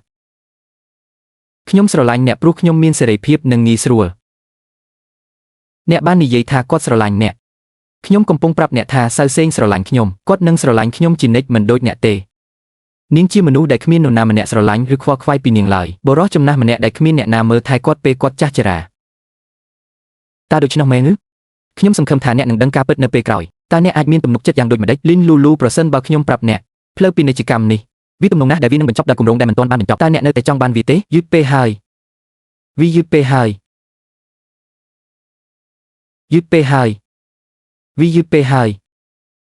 លូលូវាមិនទាន់យឺតពេលទេតើអ្នកដឹងទេថាកូនព្រើលតូចជាអ្វីតើអ្នកដឹងទេថាខ្ញុំជំពាក់លុយប៉ុន្មាន2លានហើយកូនតូចរបស់ខ្ញុំត្រូវបានសៅឈួនយកទៅបាត់ហើយខ្ញុំគ្មានអ្វីនៅសល់ទេខ្ញុំពិតជាគ្មានអ្វីនៅសល់ទេខ្ញុំអាចកើតជាថ្មីបានខ្ញុំអាចចាប់ផ្ដើមឡើងវិញបានឡូអ្នកជាម្ដាយរួចហើយប្រហែលជាអ្នកអាចជ្រើសរើសរស់នៅជីវិតរបស់អ្នកម្ដងទៀតប៉ុន្តែចុះកូនរបស់អ្នកវិញកាលពីជាតិមុនអ្នកបានត្អូញត្អែអំពីការមិនមានស្នេហាអ្នកត្អូញត្អែអំពីភាពអយុត្តិធម៌នៃវាសនាក្នុងជីវិតនេះប៉ុន្តែពីដើមដល់ចប់អ្នកមិនដែលទទួលខុសត្រូវចំពោះខ្លួនឯងទេអ្នកណាក៏អាចនិយាយរឿងធំបានដែរខ្ញុំសោកស្ដាយវាហើយបន្ទាប់មកអ្វីខ្ញុំហត់ណាស់ខ្ញុំមិនចង់ដើរលើផ្លូវនេះទេប៉ាសុំទោសខ្ញុំខុសហើយសូមអភ័យទោស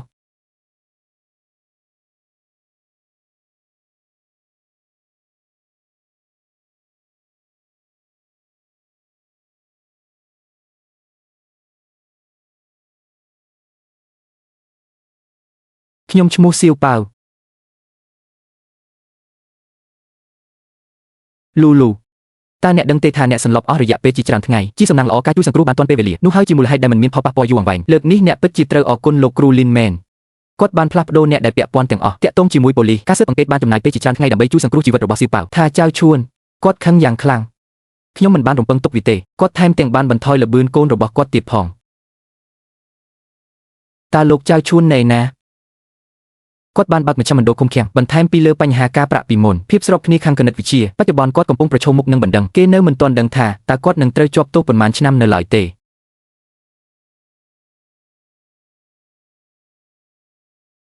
ខ្ញុំនឹងទៅរកគាត់លូលូការលេងឡើងវិញមិនទាន់ត្រូវបានលេងនៅឡើយទេលូ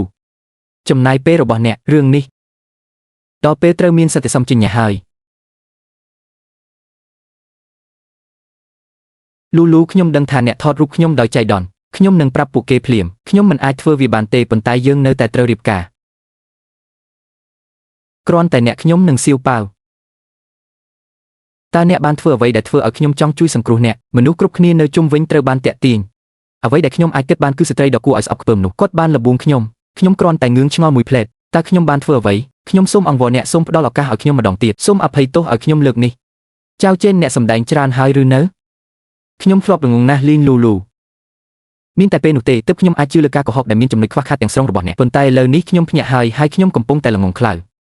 ខ្ញុំនឹងទទួលយកលទ្ធផលទាំងអស់ដែលអ្នកបានផ្ដល់ឲ្យខ្ញុំប៉ុន្តែអ្នកត្រូវតែស្នាក់នៅក្នុងពន្ធនាគារ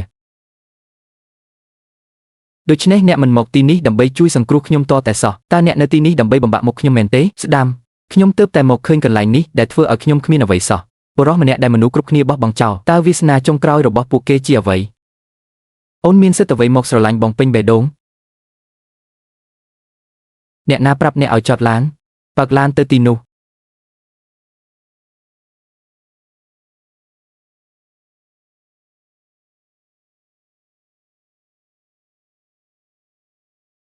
ចៅឈួនត្រូវបានកាត់ទោសពីបទជួញដូរកុមារការក្លែងបន្លំប្រាក់កម្ចីចំនួនទឹកប្រាក់ដ៏ច្រើនមានគ្រោះថ្នាក់បទល្មើសច្រើនត្រូវបានបន្ទីទុកក្នុងពេលតែមួយគាត់ត្រូវបានកាត់ទោសឲ្យជាប់ពន្ធនាគាររយៈពេល15ឆ្នាំស្របតាមច្បាប់ជីតាខាងម្ដាយហេតុអ្វីបានជាអ្នកមកយកខ្ញុំពីសាលារៀនក្នុងរយៈពេលប៉ុន្មានថ្ងៃចុងក្រោយនេះតើម៉ាក់នៅណាម៉ាក់របស់កំណប់តូច